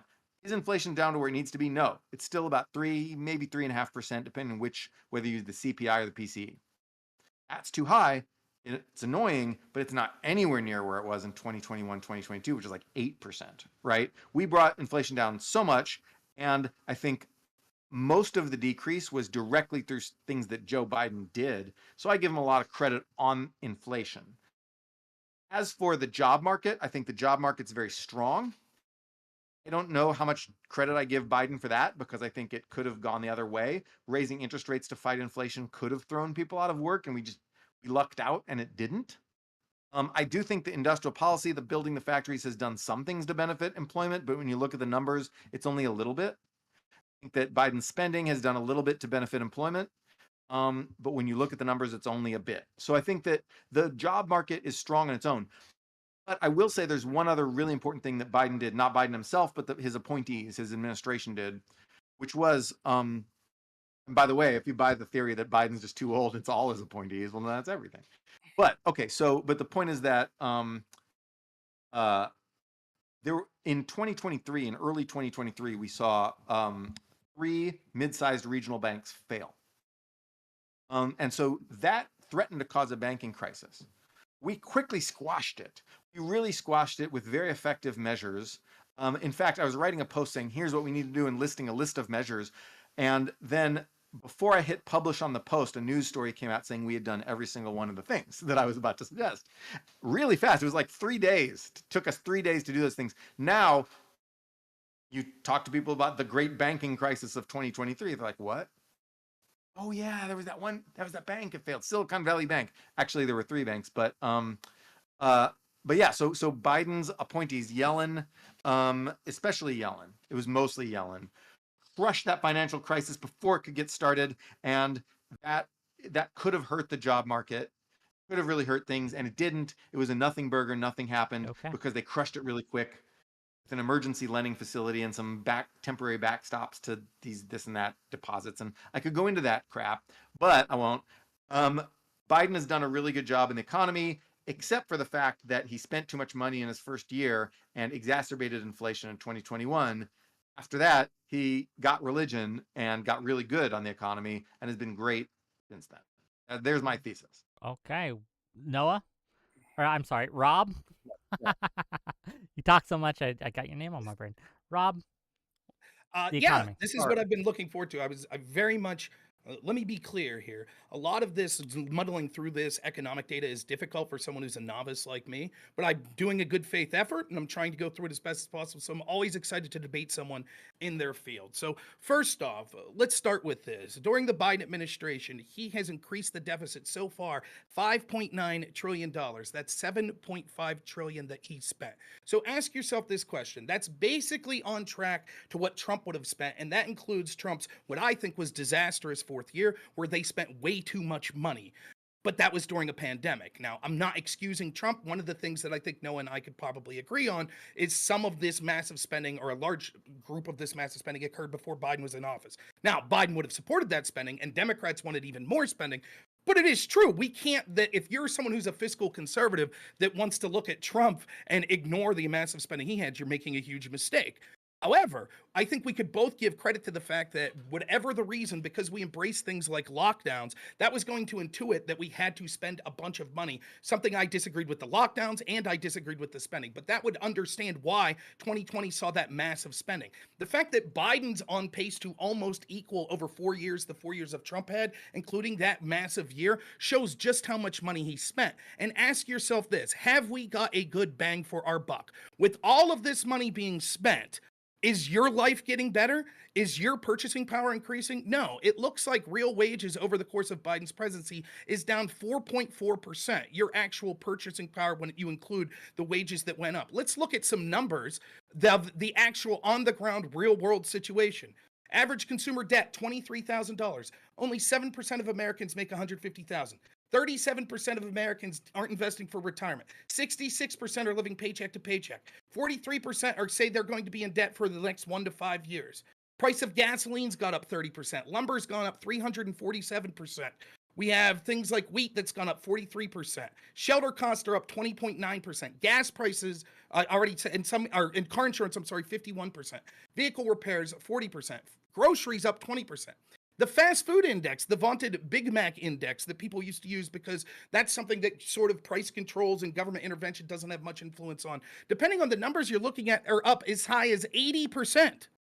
These are the real situations on the ground. So while you got a nominal increase in your wage on average, and keep in mind, because of the disastrous policies of the lockdown plus stimulus, we saw a large transfer of wealth from poor and working class to upper class people. So we shouldn't even be looking at the mean. We should be looking at the median. The median household is struggling. Inflation hurts poor people more because they use a higher percentage of their income for these resources like food, gas, things like that. And they are struggling. So I saw Noah was retweeting out something today where it was like 50-something% of people think we're in a recession. And technically we're not in a recession. And Noah's right to point out that there are people that are like, why can't we get this across the American people? It's because the technical definition of a recession doesn't matter to the average person. No one wants to hear, well, technically, this is the exact definition of what they mean when they say we think we're in a recession is we're struggling. We can't get by. Credit card debt at all-time highs. I think it's at $11 trillion. The median home now costs 7.6 times the household income. That's even higher than the 2006-2008 housing bubble. Young people are being left behind. They can't afford homes. They can't afford cars. They can't even afford to go out to eat. And so while all of this is happening and we see the inflation increasing, now we're told, well, it's dipped. And I said this from the get-go, again, as an economic novice. Imagine if I told you the price of milk would be up 40% in 4 years under a presidency. If that happened 10% per year, you would say, oh, inflation's remained the same. But if it happened 35% the first year and then 5% over the next 3, people would be celebrating saying, see, we beat inflation. That's tantamount to what happened in the Biden administration. Because of the massive spending that they put forth and the disastrous policies, and not just the spending, but where they were spending it, prioritizing it many times overseas to a bunch of things that weren't really beneficial to the average American, we now see these prices skyrocketing, and we're being told, oh, don't believe your lying eyes, things are going down, inflation's going down. Inflation's not decreasing. The amount of the cost of these products isn't decreasing. The rate that they're increasing is slipping. But oh, guess what? Now it's going up. So inflation's actually increasing expectations. According to the Fed notes from the other day, you heard Noah talk about how, well, Jerome Powell was, was raising rates, which people were worried about because they thought it could hurt things like the stock market, but it would slow inflation. Now the Fed notes suggest, whoops, they're going to stop those hikes. And people are saying the scuttlebutt is, here come the rate collapses again. They're going to cut the rates again. And what we're seeing is actually tantamount to what's going to possibly be stagflation. You can see that 19 states now have decreasing job numbers. The job numbers, the labor force participation is still below levels that it was before the pandemic. So all these jobs that are being created, it's just jobs that we lost because of the disastrous lockdown policies, which I have to wag my finger at Noah.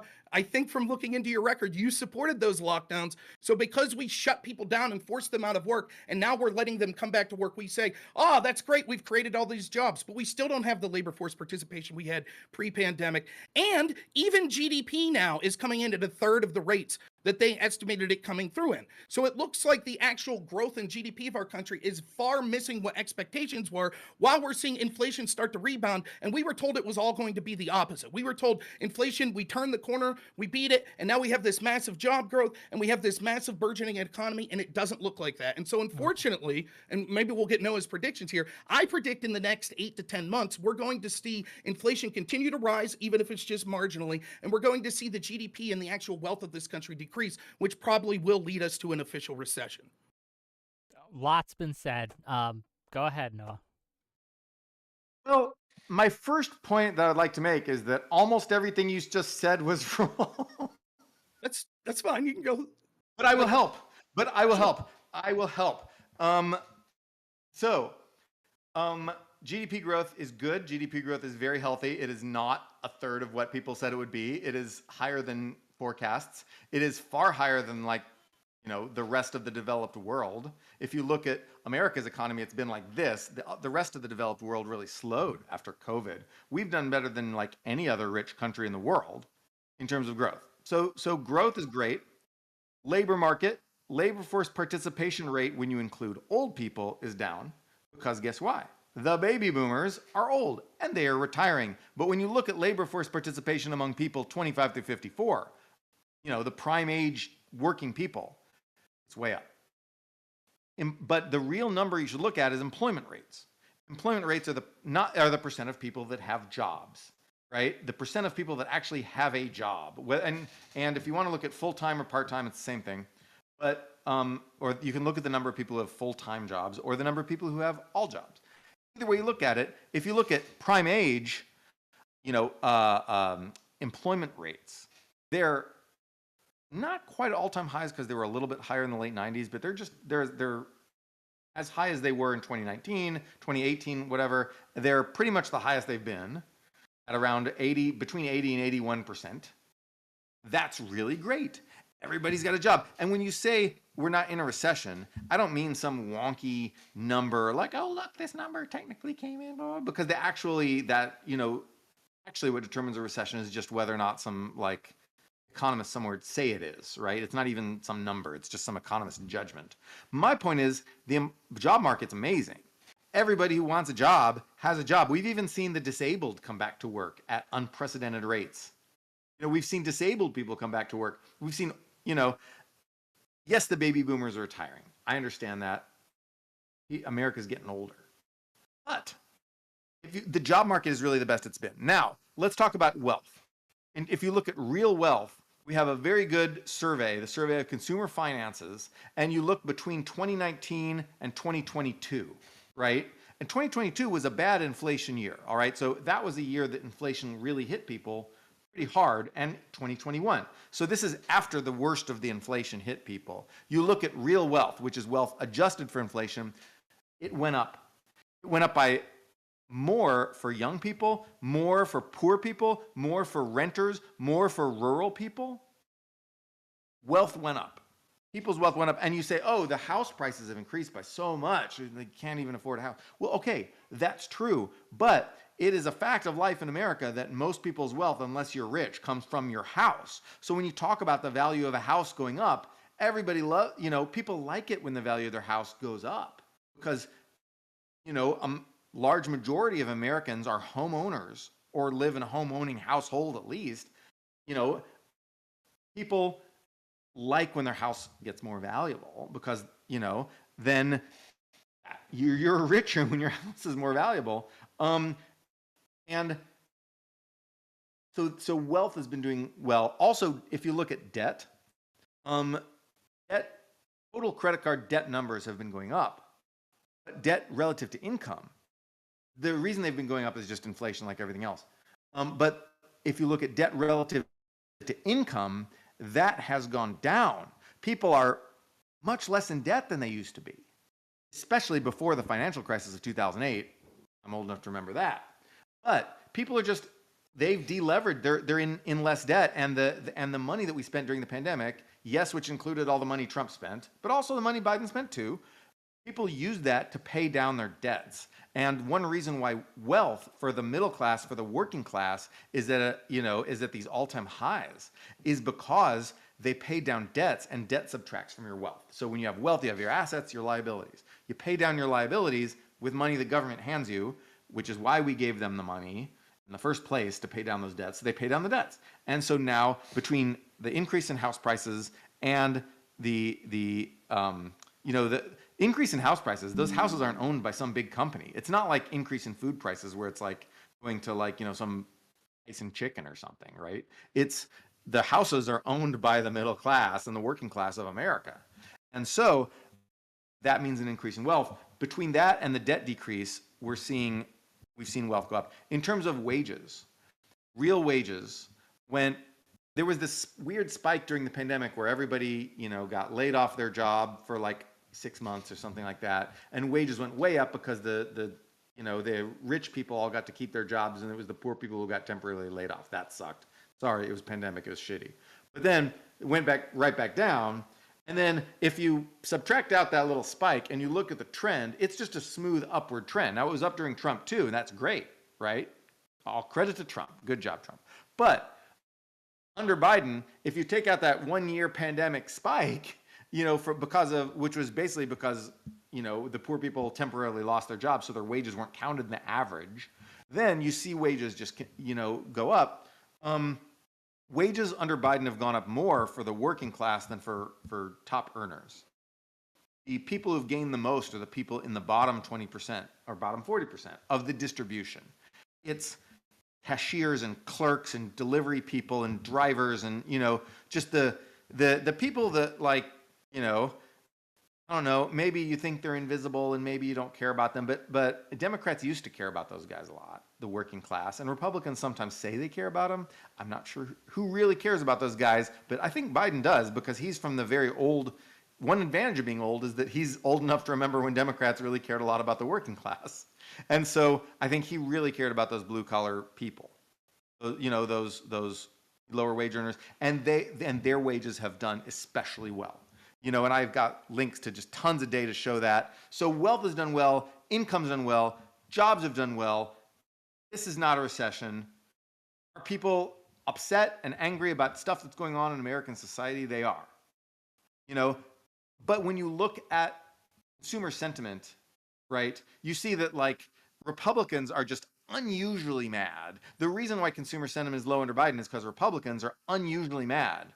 And when you talk about the evidence of their eyes, to the hardcore Republican, it's not their eyes. Because when you do surveys about how you're doing financially, people report they're doing financially great.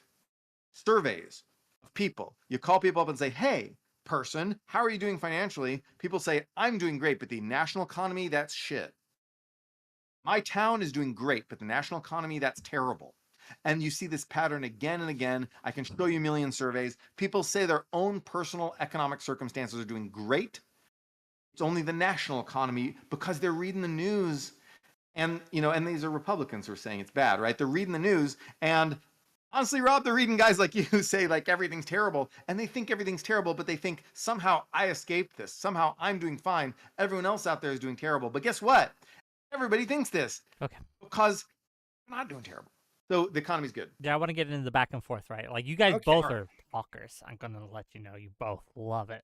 But let's get to the back and forth, so go ahead. Okay, so first off... by the way, so we should get to foreign policy at some point.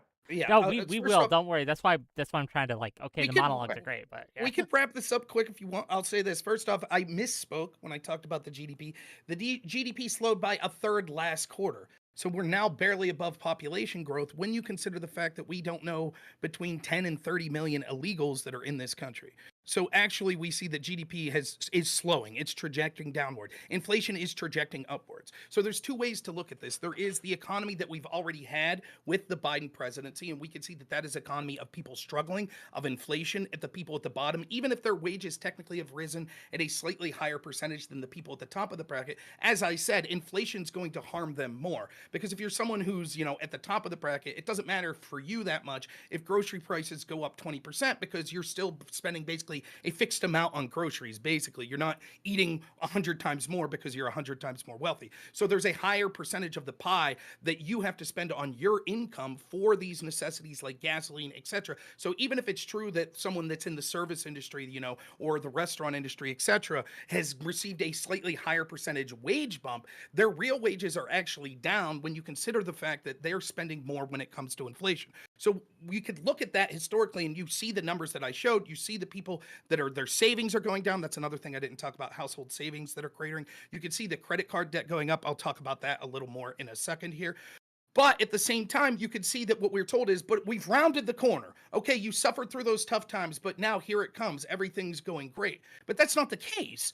We were told that it was transitory. Now we can see inflation's turning back up when everyone told us, it looks like that we're past that. Now we can see that GDP is actually slowing when we were told, no, GDP is going to take off. So the numbers are actually trajecting to a way that is not looking positive for the future. So when you look at that complete picture, the prices that people are paying right now or that have paid throughout the Biden presidency, right? And we're told, but don't worry about that because it's going to get better. But now it looks like the direction isn't going to get that much better. A couple short things that were talked about. The idea of, well, people spent all this extra money that they had on paying down debt. It's not true. Household savings are incredibly low. More people are in debt. So, for example, here's one piece of evidence I found. 1 in 6 Americans from the poorest 10% of zip codes are in credit card delinquency. The share of people in delinquency in these areas have increased from 11% in Q2 2021 to 17%. So it's gone up almost 50%. The highest that it's been in 21 years. People are financing their groceries. They're financing their gasoline. They're financing their rent. That's what's occurring to people at the poorest levels. And on the averages, it's looking okay because the incredibly wealthy, or the GDP of the country has grown somewhat, but you expect that anyways. On a linear trajectory, you would expect just without any intervention that the GDP would continue to grow. The problem has been the spending, which has caused inflation. And remember, if I was made in charge tomorrow and I wanted to make my area here of Clarion County, Pennsylvania, financially successful, and you let me spend $1 trillion, I guarantee I'd be able to come up with policies that would benefit people financially. Biden's spending at a record pace, close to what Trump with the pandemic spent. And what are the results we're getting? And so I don't believe this argument. I'd be interested in seeing the specific data that individuals are like, yeah, I'm doing good, but I just watched too much Fox News. The idea that sort of the national media is carrying water against the Biden administration is sort of ludicrous.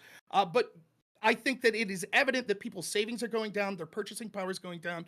And, we've seen these statistics. I know you sort of talked about it. What was the exact number? Under Trump, the earnings that went up was, what was it, like 15%, something like that? And under Biden, people's wealth went up 15%. Under Biden, it's 0.7. And the argument that we're given with that is like, well, yeah, but that has to do with because, the pandemic and things like that, and because of the massive spending that we had. I don't disagree that some of that spending was a problem, but still we see spending rates continue, and that wealth's just not coming back. People aren't seeing it. People lost small businesses.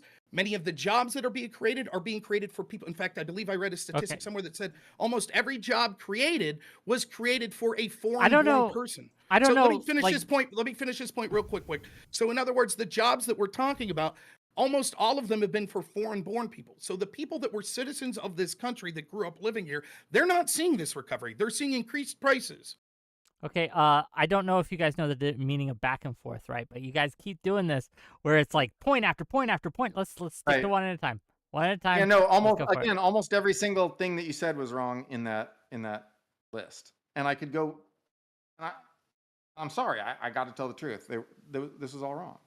Like, for example, all the jobs created were for immigrants. No. Baby boomers retired. Tons of jobs are created for Americans of working age. Tons of new jobs. And then immigrants got jobs too. Employment rates are at like record highs, near record highs, not counting the late 90s. Are less, can I just to clarify, are less, Rob, come on. I was just asking a clarifying question. If you don't want, that's fine. You gave me 20 wrong points, and now I talk about one wrong point. Ahead. I was just trying to clarify. Go for it. Okay. Like, food consumption is up. People are buying more food. I'm not talking about in terms of how many dollars it costs them at the cash register. I'm talking about how many more rutabagas and sandwiches and burgers and whatever. People are going out to eat more than they ever have before. People are just consuming much more food per person than they've ever consumed in America. And you'd think if people were struggling, people are actually eating more. And I'm not talking about some average where you have one fat guy who brings up the average by eating all the shit. I'm talking about your like median household consumption of food is where people are eating the food. And I just can't understand how this narrative of people like, who can't have all this food is, obviously there's always some poor people in America who cannot get food, and I want to help those people. That's why I'm a Democrat. But if you look at your typical person, they're just eating more food now than they did under Trump. They're eating more. And I just don't square that with this idea that people can't buy the food because they have the food. And so I don't like it. It's a fantasy. It's like this fantasy extended universe, this like bad economy fantasy extended universe that we're in. I can show you the data saying people say their own personal economic situation's fine, but if you just look at consumption data and you adjust it for prices, so you're not looking at dollars, you're looking at actual amount of stuff, people are just buying more stuff than they ever have in America before. And I just don't understand how to square this with the idea that we have this horrible economy. It's not real. It is not real. And okay, I'm done. You want me to respond or? Yeah, no, go. The back and forth. Are there back and less- forth is back and forth, but back and forth means one point at a time. Pre-pandemic. Yeah. Pre-pandemic, you said when I said that these jobs all went to foreigners. Are there less American-born people working today in the United States than there were pre-pandemic? Of working age, no, there's a lot more. In total. Well, baby boom retirement, buddy. Baby boom retirement. Nonetheless. Old people. You're like, oh, but the 75-year-old isn't working because he retired. Bad economy. If we had Trump in there, that 75-year-old would still be working. No. So just to answer the question, in totality, it's that there are less. Yes. Completely unrepresentative economic statistic that I just pulled to make a point that isn't actually a good point about the economy. Is that actually true? I don't think you're doing so. As an economist, I don't think you're doing so well. And the mocking voice isn't helping your case whatsoever. All-time highs. Employment rate for working age people at all-time highs. Yes or no? That could be Yes true. no? I don't know. Okay, let's say yes. I'll answer. I don't know, but I'll take your word for it. Good. But okay, the hyperbolic interactions isn't suiting you so well. Sounds like you're getting a little frustrated here for some reason. Anyways, the point is, right? I am getting really frustrated because fantasy economics is one thing that I like. It's a thing that I know. It's not like let's talk. All right. A matter of opinion. If you want to get a little sharper with it, did you support the initial lockdowns, Mr. Economist? Yes. How'd that work? Because nobody was going out and buying anything anyway. All right. Everybody was staying home because they were scared of shit. That's not true. That's not true. It is. That's absolutely not. So you're telling me that all the businesses that Prove it. I'll prove it. I know at least 5 small businesses that were forced to shut down that were doing phenomenal business when they were forced to shut down. They were doing good business during the pandemic, but the state of Pennsylvania forced them to shut down at the time. You're telling me that no one would have went out, that no one was upset about lockdowns because they were all staying at home anyways? That's what you're telling me? I'm saying that, isn't all these businesses were going to absolutely suffer from people staying home? They might have suffered somewhat, but they weren't going to suffer near to the levels what they did. In fact, if we would have had a more sober-minded approach, other than what economists like you, if we would have had a more sober-minded approach, other than what economists like you and many other fearmongers were doing, we would have told people that actually the data was remarkable, that what we even saw early was the pandemic was of low risk to working age people and people that were engaged in the working market. The average age of death of COVID is actually beyond the average life expectancy in the United States. It's something like 78. This was a pandemic that affected people with severe comorbidities and the very old. And what we did was we shut down the biggest economy in the history of the world in order to fight this pandemic to protect people. And then in many places, like in Pennsylvania, we actually took people that had COVID and put them in nursing homes. So we said that you had to stop the economy or else grandma would get sick and die. So we shut down the economy and then we forced COVID patients into nursing homes. It was these sort of disastrous policies that lead to where we are. So when you talk about fake economic statistics and you want to make fun of people, I just want people to take with a grain of salt the fact that you are an economist who cheered for a policy that intentionally sabotaged the United States and world economy. That's what you did. That's nuts. No, because Sweden didn't do any lockdowns. Yes or no? Did Sweden do lockdown? Not near to the extent. Almost no. I'll say no for the sake of Sweden did no lockdown. Sure. Okay. Did Sweden's economy do better than other places? I believe so. No, it did the same. It did the exact same. I think it did Everywhere marginally around better. Denmark, Norway, Finland. You look at these; they're just the same curve. In America, some places enforce lockdowns. So I lived in San Francisco, where there was like something that's sort of like a real lockdown here. People like didn't go outside. Like that was San Francisco's the harshest lockdown in the country. But over in Texas, people were just doing stuff. They were like, fuck this lockdown. And they didn't really do it. Right. And you can look at Google mobility data to show that people were going to restaurants and doing all this stuff in defiance of lockdowns, and it didn't really take. And yet, did you see like worse economic outcomes in the places that had lockdown? No, it was the exact same economic outcome everywhere. That's not true. I can show you the research. The lockdowns didn't do shit. So maybe they saved some lives.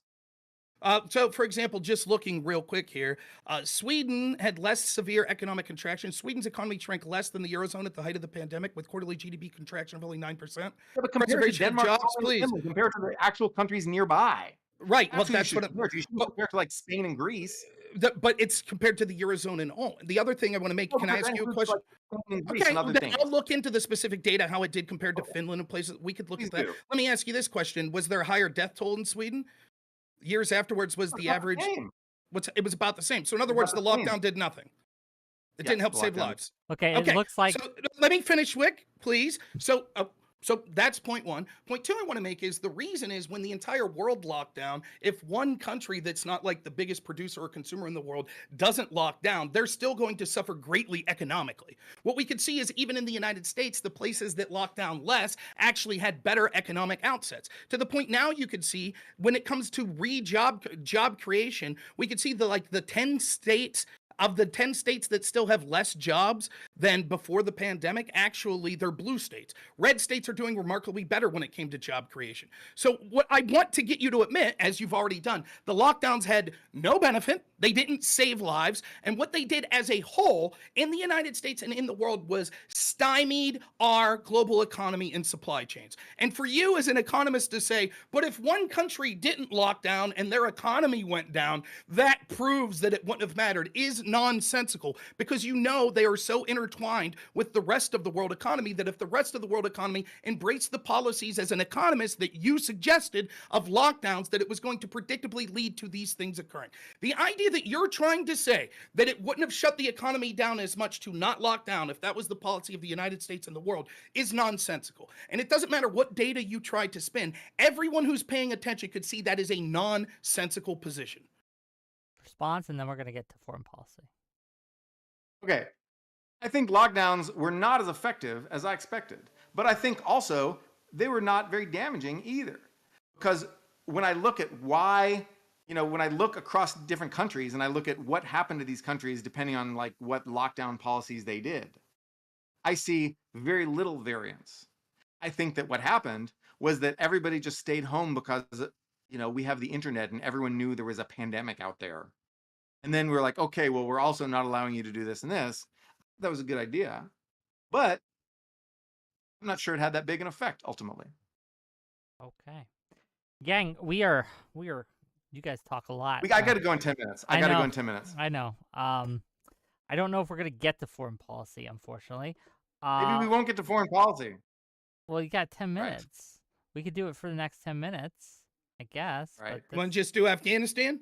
I'd rather. You had it in your paper. Is that fair? Do you want to do just because you talked about it? You go first if you want. Afghanistan. All right. Real quick. So Afghanistan.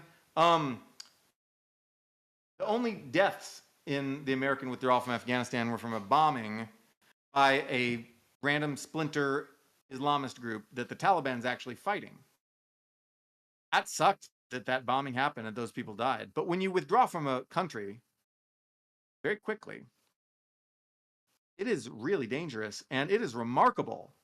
The Taliban killed 0 Americans on the way out. That astonished me. I assumed that if we did pull out, it would be like in Vietnam, with the Taliban were like shooting at us on the way out, shooting at the helicopters, just like killing American servicemen on the way out, because we did lose a bunch of American servicemen on the way out of Vietnam. Yeah, there was that bombing, but the Taliban themselves killed 0 Americans on the way out. That's impressive. I'm impressed. And Afghanistan was not a thing that we should have stayed in forever. The idea of a forever war was really stupid. And Trump refused to get us out because he knew it would be a PR hit. And Obama refused to get out, even though Obama pulled out most of our troops after the death of bin Laden. He refused to pull out all of our troops because he knew he would take a PR hit. Biden is just like, fuck it. I'm going to take the PR hit. I'm going to do it because keeping our army in that country to babysit those people and to, forever was not a viable option. And I was against that. We did what we came to do. We got bin Laden. We killed the Al-Qaeda guys. We even killed the specific Taliban guys who had harbored them and who had been in charge, like Mullah Omar, who I'm old enough to remember. We killed him. We killed a bunch of those guys. And you know what? Afghanistan is a crappy country where, it has no good economy and we can't just give it one. It's this insanely violent, backwards country. Our army sitting around, 14,000 American troops or whatever, sitting around cannot babysit that country into becoming like we're not going to make it become Japan. We're not going to make it become Germany. We're not going to make it become like a liberal democracy. And whoever thought that we should keep our troops there forever and ever and ever and ever and ever was wrong. I know there's those people out there. They're neocons. They're wrong. We did what we came to do when we got out. That was the right thing to do. Could we have handled the refugee situation better by taking in those translators and those people who worked for us? Yes. But why didn't Biden do that? Is it because he's just a dick? No. It's because MAGA people are like, oh my God, Muslims, oh my God, you're going to let all those people in. It was immigration restriction, pressure from Republicans not wanting, that kept Biden from actually taking in those people. It wasn't just because Biden's like, oh, I hate translators. Screw you guys. No. Anyway, that frustrated me, and that was the biggest problem with our pullout is that we didn't take all those people immediately who worked for us. We did betray many of them. We took some of them later. Just real quick. Anyway, there's my thesis about Afghanistan. Great. I'm going to enforce stricter time limits since you got to go in 10 minutes. I want to make sure there's at least some. So you got 2 minutes. He's had 2 minutes. You got 2 minutes, Rob. Go. Okay. All right, so I agree that we should have pulled out. Don't have a problem with that. The problem I have is the way that we pulled out. It was a disaster. They closed down Bagram Air Base, a secure air base, and then relied on an air base that was controlled by the Taliban. The Taliban went into Bagram Air Base, freed ISIS, who then bombed our U.S. soldiers, killing 13 of them and civilians. Why would we rely on the very enemy that we'd been fighting for 20 years to protect us, particularly when we knew that they already released ISIS? Then what happened, because Joe Biden had egg on his face, was he bombed ISIS-K, which was really just a translator and a bunch of kids. He did that to try to change the news cycle and seem like a tough guy because he showed his fecklessness and weakness. There were people hanging off the engines of planes trying to leave. Other disasters that occurred during this. We left $7 billion worth of weapons and equipment that now has armed our enemy, the Taliban, and which they're using now to further enslave their own people, particularly people that Democrats should care about, such as LGBT and women people. 78,000 Afghan allies left behind. We also saw 5,000 to 9,000 Americans left behind. We did not properly vet the Afghan refugees, and there's been a Republican House committee that showed how the OIG report showed how none of the proper vetting procedures were used. Lastly, we now find out just from April, I'll quote from CNN, hours of closed-door testimony from 3 top State Department officials shed new light in the unprecedented situations of the final day of Afghanistan. 3 officials, John Bass, Jim DeHart, and Jane Howe, who were all plucked from unrelated assignments and rushed into Afghanistan in the hours after Kabul fell due to the Taliban, due to their experience. When you listen to these 3 officials and you read the article, they're basically told, we were given no forewarning. There was no plan. They just threw us in there and said, okay, do your best. Try to get people out. I'm sorry, I don't think it's a success that as many as 9,000 Americans were left behind. I'm sorry, I don't think it's a success that children got bombed by the U.S. government. I don't think it's a success that over 70,000 Afghans that helped us fight in that war were left. And I don't think it's a success that we left $7 billion of military equipment to now arm a country or a group that we were fighting for 20 years to make them one of the most powerful militaries in the area. We'll be told 10 years from now that we have to go back to fight terrorists because all of a sudden they mysteriously got these weapons and trainings and things like that we didn't know about. So I was shocked to see in your blog post that you said, I agree with you that we should pull out, but you said you thought it was relatively a success. It was one of the biggest foreign policy blunders in my lifetime, and it sent a signal of weakness that's probably largely responsible for why we see Russia and Chinese aggression today. Okay, and with that, let's get into it, gang. Go ahead. We have limited time, remember, so Me? yeah. Why Yeah, wouldn't go they ahead. keep Go it ahead. from- It's back and How forth could- now. Can you give me one reason that they wouldn't have kept the secure military airbase in Bagram and evacuate all of our people first? Can you give me one reason?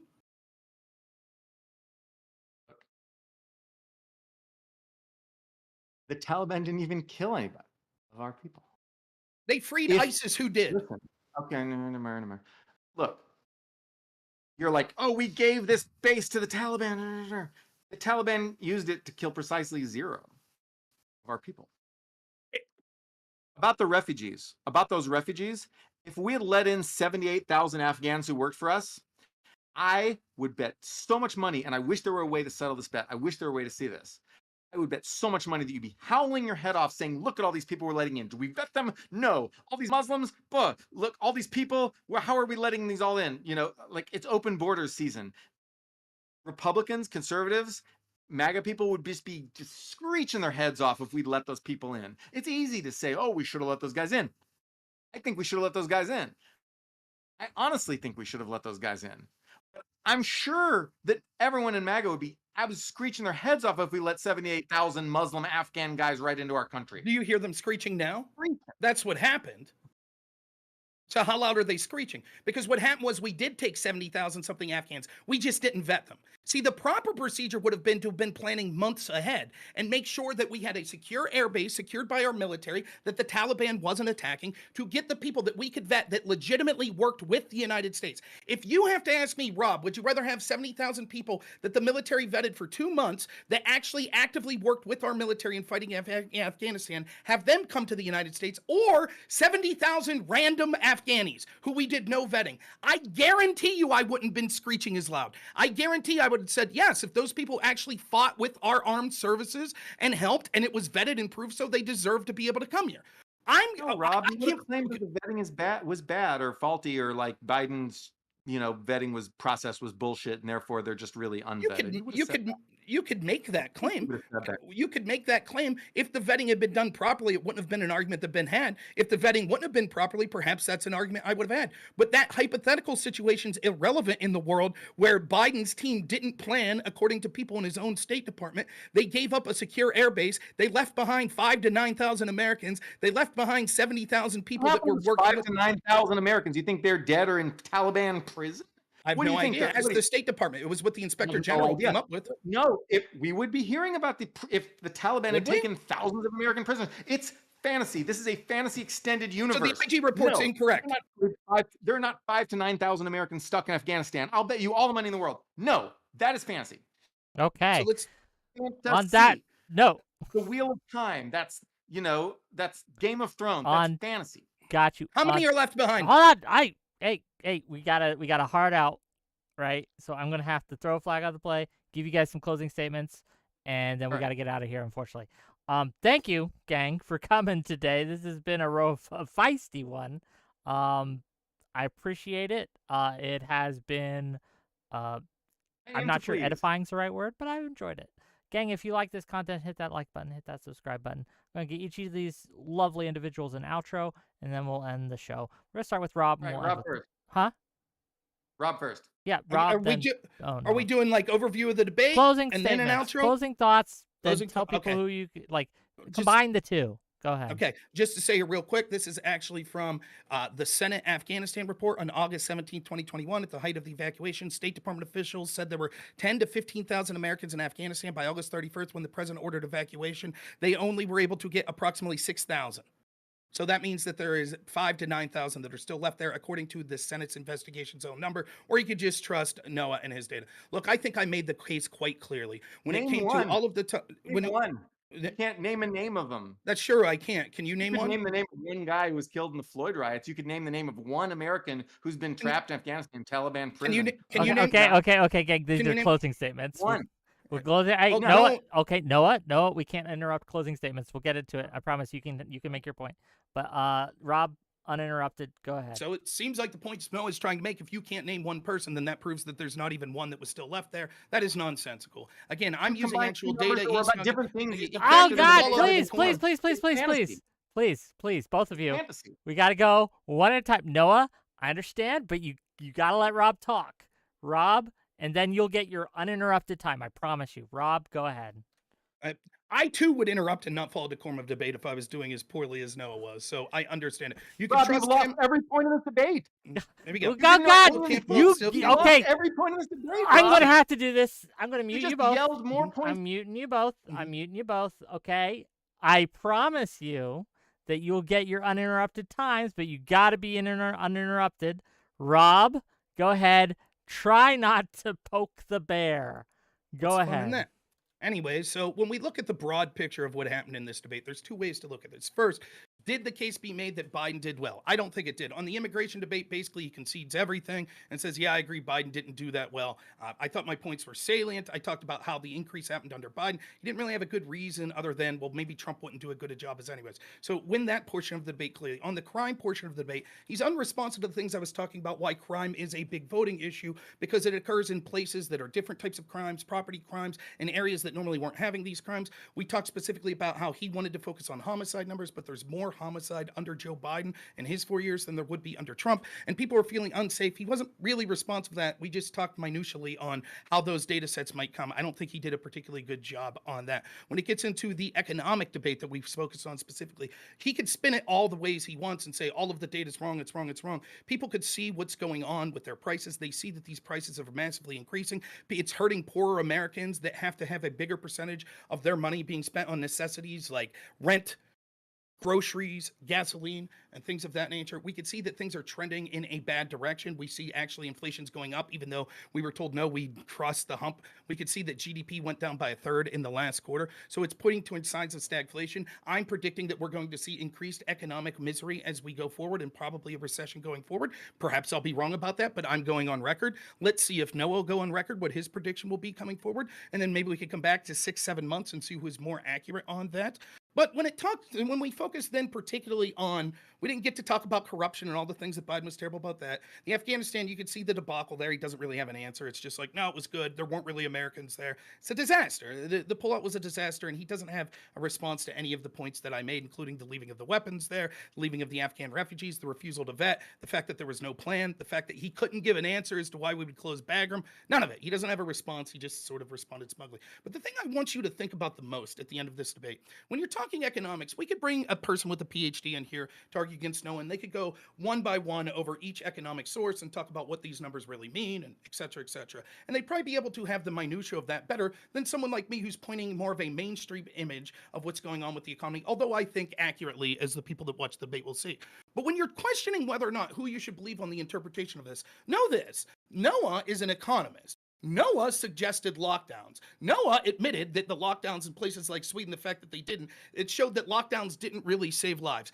And yet he's trying to gaslight you, the audience, that locking down didn't really negatively affect the economy. Now, every one of you, whether you like me, like Noah, like Biden, like Trump, or anywhere in between, knows that's bullshit. You all know that's bullshit. So why would he do that? Why would he try to gaslight you like that? And I would tell you that that's exactly the type of argument that the Biden administration is making and that Noah's making when it comes to these economic arguments and other things in Biden's administration in general. They are telling you blatant bullshit. They might know more about the data than you because it's their job. They might be able to get into the minutia of it and make it sound impressive as they rattle off numbers. But they're really gaslighting you. And when it gets right down to brass tacks, and economist Noah supported these lockdowns, lies about it not negatively affecting the economy, and a layman like me knew that those lockdowns were a terrible idea and would be a disaster for the economy. I did that all with just being a rural redneck without a fancy PhD in economics. Okay. Thank you. Gang, where can you find you? Rob, where can they find you? Normal America with Rob Noor on YouTube, and just Rob Noor, Noerr, on most platforms. Thank you, and I'm going to trust you won't interrupt, and we'll see how this goes. Noah, your turn. And I see you guys as super chats. I'll get to them. Yeah, the reason I won this debate is because people could see that while I was willing to actually carefully consider each point, Rob read off a list of prepared talking points. If you are already deeply ensconced in the MAGA extended fantasy universe, then you will understand glossolalia, speaking in tongues like, GDP went down by a third, and other just completely, made up pieces of bullshit. Again and again, Rob was like, oh, I misspoke this number, because he didn't understand any of the numbers that he was saying. What happened is that he's in this fantasy extended universe, and he's part of a network of fantasy authors who writes talking points like, GDP went down by a third, Americans are, native-born Americans have lost their jobs, and Bagram Air Force, and blah, blah, blah, and all this stuff, which again and again, he just said things that were just flat out wrong. He didn't even understand the numbers that he was saying. And people can see, if they're not already deep in the fantasy universe, they can see that this is fantasy. They can see that you just repeating a whole bunch of talking points that you don't understand at all. And yes, that frustrates me, because I've lived my entire life trying to understand things. And when people don't care that they don't understand things and simply want to yell things that make other people not understand things, yes, that annoys me. Biden's economy has been absolutely great. Yes, there was inflation. Yes, inflation went down. The job market is better than it's ever been. Wealth is at all-time highs. Wages are at all-time highs. Like, these are, by any reasonable definition, the economy is doing well. And when you ask people, consumption is up. People are eating more food. People are shopping at stores more. People are buying more stuff. When you ask people how their own economic situation is doing, they say it's great. These things bounced off of Rob because Rob has shield of fantasy. But if you actually try to engage with these numbers, that's what you see. And I think that people who are watching this debate will have seen the vast gulf between someone who's willing to say, yes, Biden messed up on some things, but then here's all the stuff he got right, and on balance, he's good, and someone who reads off a list of like AM radio talking points. I think people will be able to see that difference. Anyway, has Biden done everything great in his presidency? No, he's messed up. Show me a president who hasn't. Is the economy good? It's really, really good. Is immigration good? Overall, it is, because most immigration is legal immigration. And the border crisis sucks, and we need to fix it and change that law. But overall, our immigration policy has been fine, because we didn't even talk about legal immigration, which is the bulk of all immigration to America. Anyway, so Biden has done a good job as president, including on manufacturing and the stuff that I was talking about that we didn't even get a chance to talk about. The strengths, including on foreign policy, that we didn't even get a chance to talk about, including on, crime, which we did talk about, where, I explained why the data that I was citing is the best data, and yes, it's showing that crime is plummeting, and that was never acknowledged.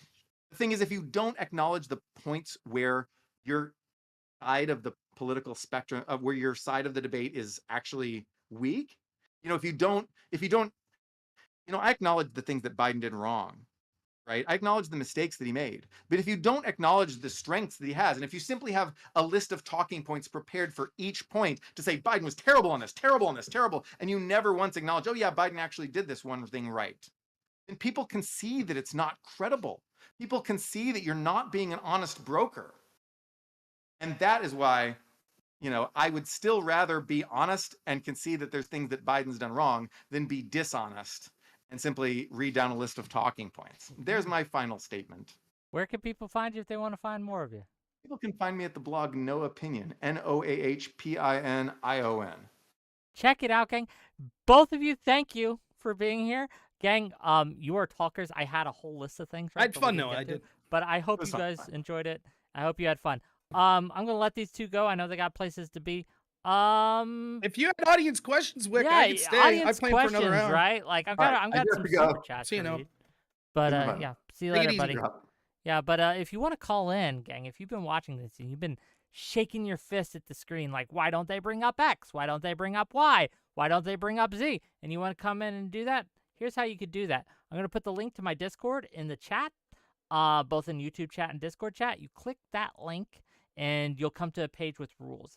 Accept the rules, and then you jump backstage, which is at the top of the Discord, and I'll pull you in. Let me get that thing right now. And I have a poll going in my YouTube right? And you can click who you think won so far, and the Do I get poll's to not vote? over yet. Rob Noor is polling at 67%. So Well, for what dang. that's worth, let me Those mean get you those nothing, links. just so everyone knows. That's but But thank yeah. you.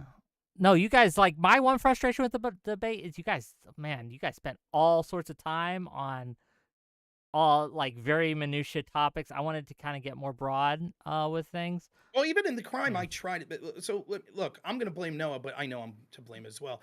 Like, I think Noah started off, right? Noah's opening statement is what it is, and then mine. And then when Noah first got to talk, he talks in like a 4-minute batch. And I'm going to get my time. I'm going to respond in an equal amount of time. And so it tends to lead to less of a back and forth and more of just a broad outlining of each of us making 3 or 4 points.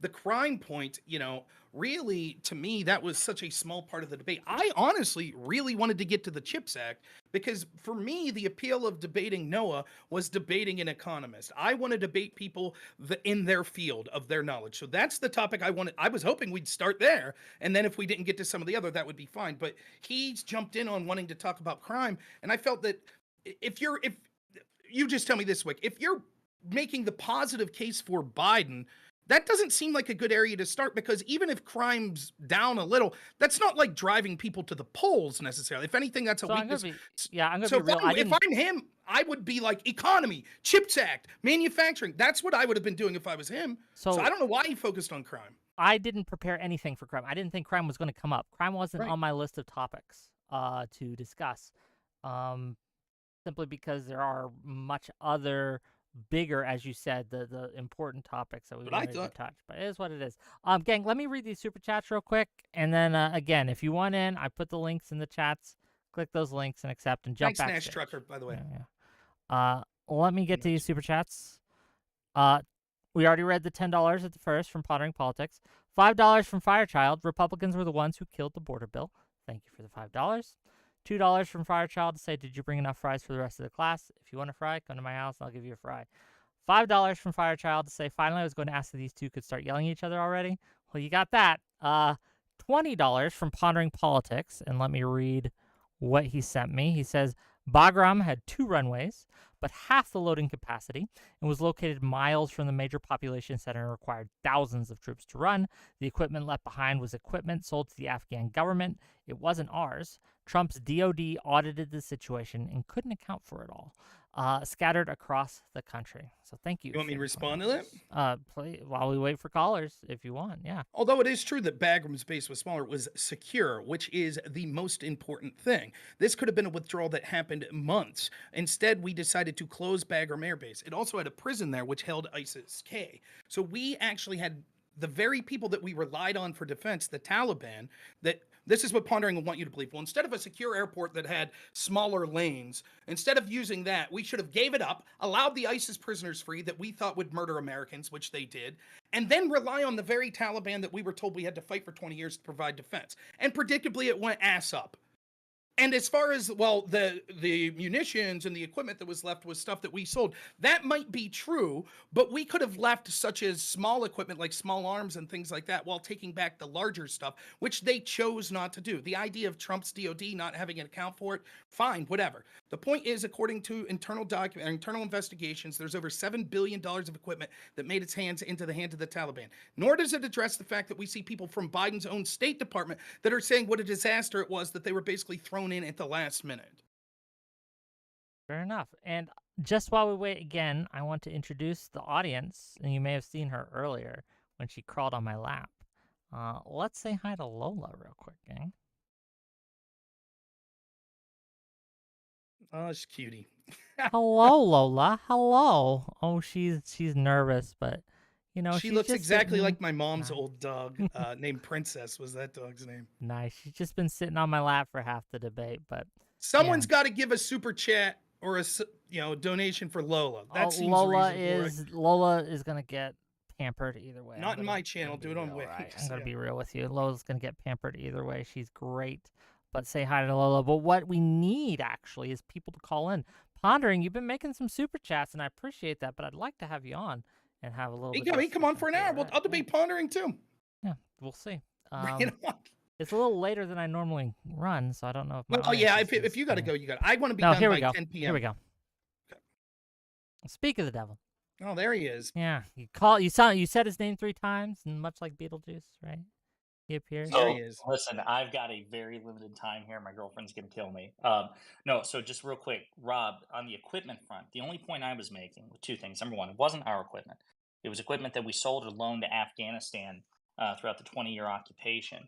Number two, the DoD had been trying to track that equipment since 2009. So under the Obama administration and the Trump administration, they failed to account for it all. So I don't know if this is what you're claiming, that the whole thing was taken care of under Trump and then Biden came in and fucked it up, but under Trump we couldn't track all that equipment, let alone gather it, and Trump was responsible for the first wave of the retrograde from Afghanistan. So to the extent that you're upset about the $7 billion of equipment, I think it's only fair that you give at least a little bit of blame to Donald Trump too, and not just Biden.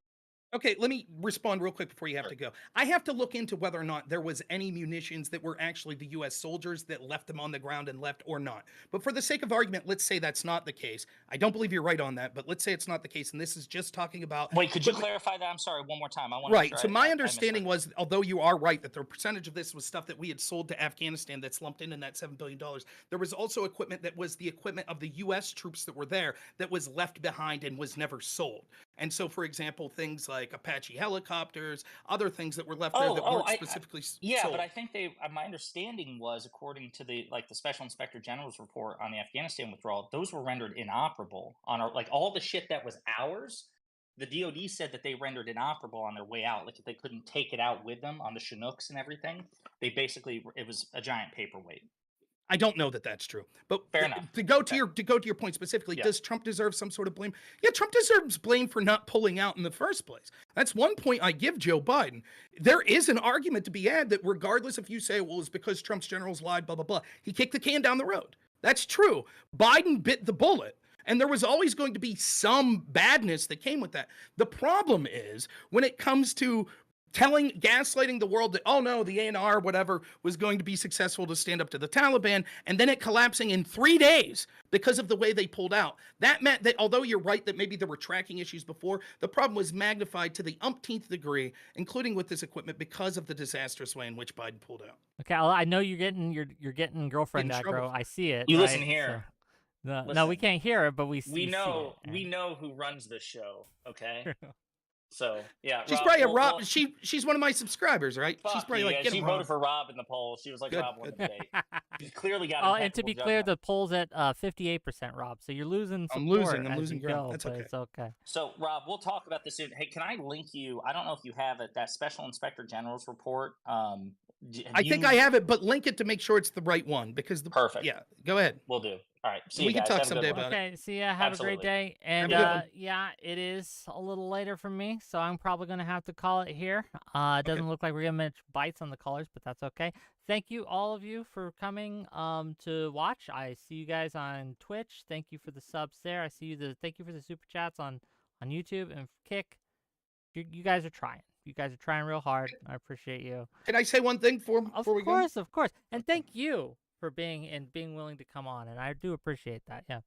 I just want to say that I thought the moderation was fine, and I want to let my audience know, and anyone that's listening on your end, I think Wick's really been putting the time in. I really do. And I think there's something admirable about that. It's not easy to get all of these personalities together. It's not easy. We had, like, both me and Noah had scheduling conflicts, like appointments that came up and things like that. So, Wick, I think you deserve some appreciation. I think you're putting out good content, and always enjoy coming on and working with you because it's so easy to beat you around in all these debates and everything. Oh, yeah, so yeah. But no, I do. I have noticed, and I hope other people notice. Debated? I think I've We've moderated been on some panels. We're on that stupid, one of my least favorite things I ever did. It's a huge drama story, but I had to do a white issues panel because Lauren Southern was supposed to do it and then dropped out, and Samantha Banana asked me to do it, and you were on this white issues everything panel. I hated that shit. I don't care about that stuff, but yeah. So we were on, and I think we did a couple panels, but maybe.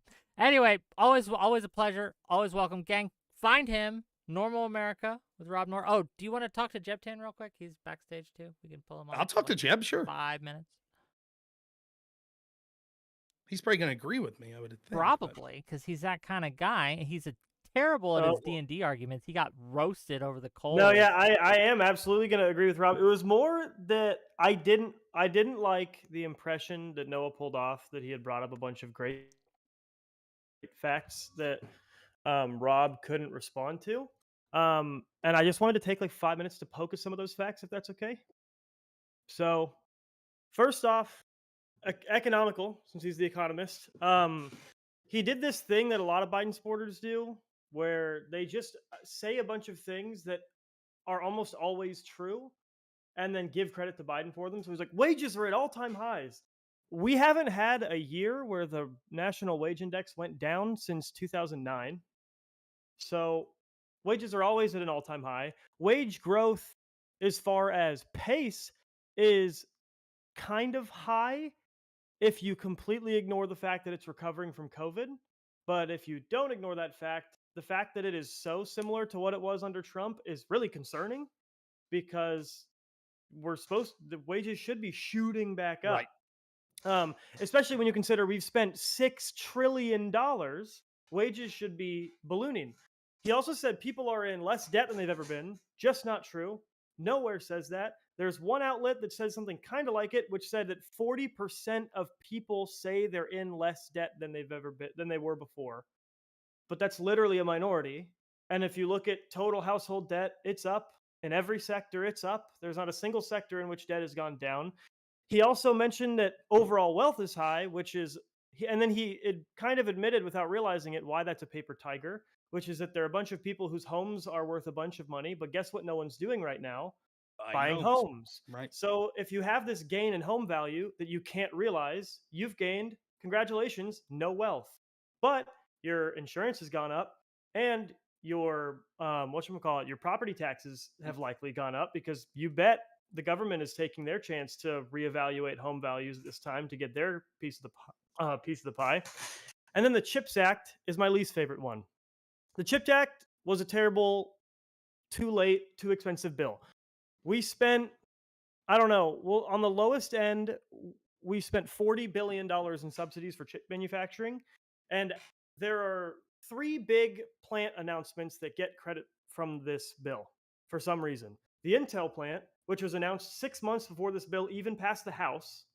The TSMC plant, which was announced a year and a half before this bill passed the House, and a year before the bill was ever brought to the House or introduced. And then the Micron plant, which is a plant that hasn't been built yet and is a $15 billion plant. So we effectively spent $40 billion in subsidies, which isn't all of the spending in the bill, on one $15 billion plant in Iowa or something, which I would argue isn't great when you're pairing it. And the question just is it good economic policy to pay for things we were already going to get in a period of time where we're trying to cool down the economy? I think it's no. It seems like Noah is taking a lot of facts for granted that are suspect at best, and completely not true, and kind of purposefully deceptive in other cases. So I just wanted to come in and touch on the record. Those. Now, Noah's not here to refute your points. I don't know what he would say. He concedes them all. I would, yeah. I would, what's the word? I'm brain farting because it's so late. I would like to hear what he would say. I would urge you to reach out to him directly and see what he has to say. Right. Again, he has a blog. He writes about all this stuff. It's really great. The final total before we go, just to let you know, Rob Noor won the debate according to my audience for 57% of the vote. Gang, I'll let you know. Tomorrow we got some great shows coming up. At 6 o'clock we have the all-women panel talking about why men suck. But then at 8 o'clock, 8 Eastern, we're going to have Destiny on. And we're going to have a bunch of his detractors. A lot of people saying debates don't matter. Debates like this don't change any minds. Debates like this are a waste of time. And Destiny's going to challenge them all. And it'll be fun. So tune in tomorrow. Did you have me or Jeb on as detractors for Destiny? We both detract. Do you both, as far as I know, think debates are fine? Oh, yeah. Yeah, you don't disagree with him on this. I agree with. I am a detractor of Destiny. That's all I'm saying. Yeah, sure, fair enough. But I think of this one, you guys kind of agree.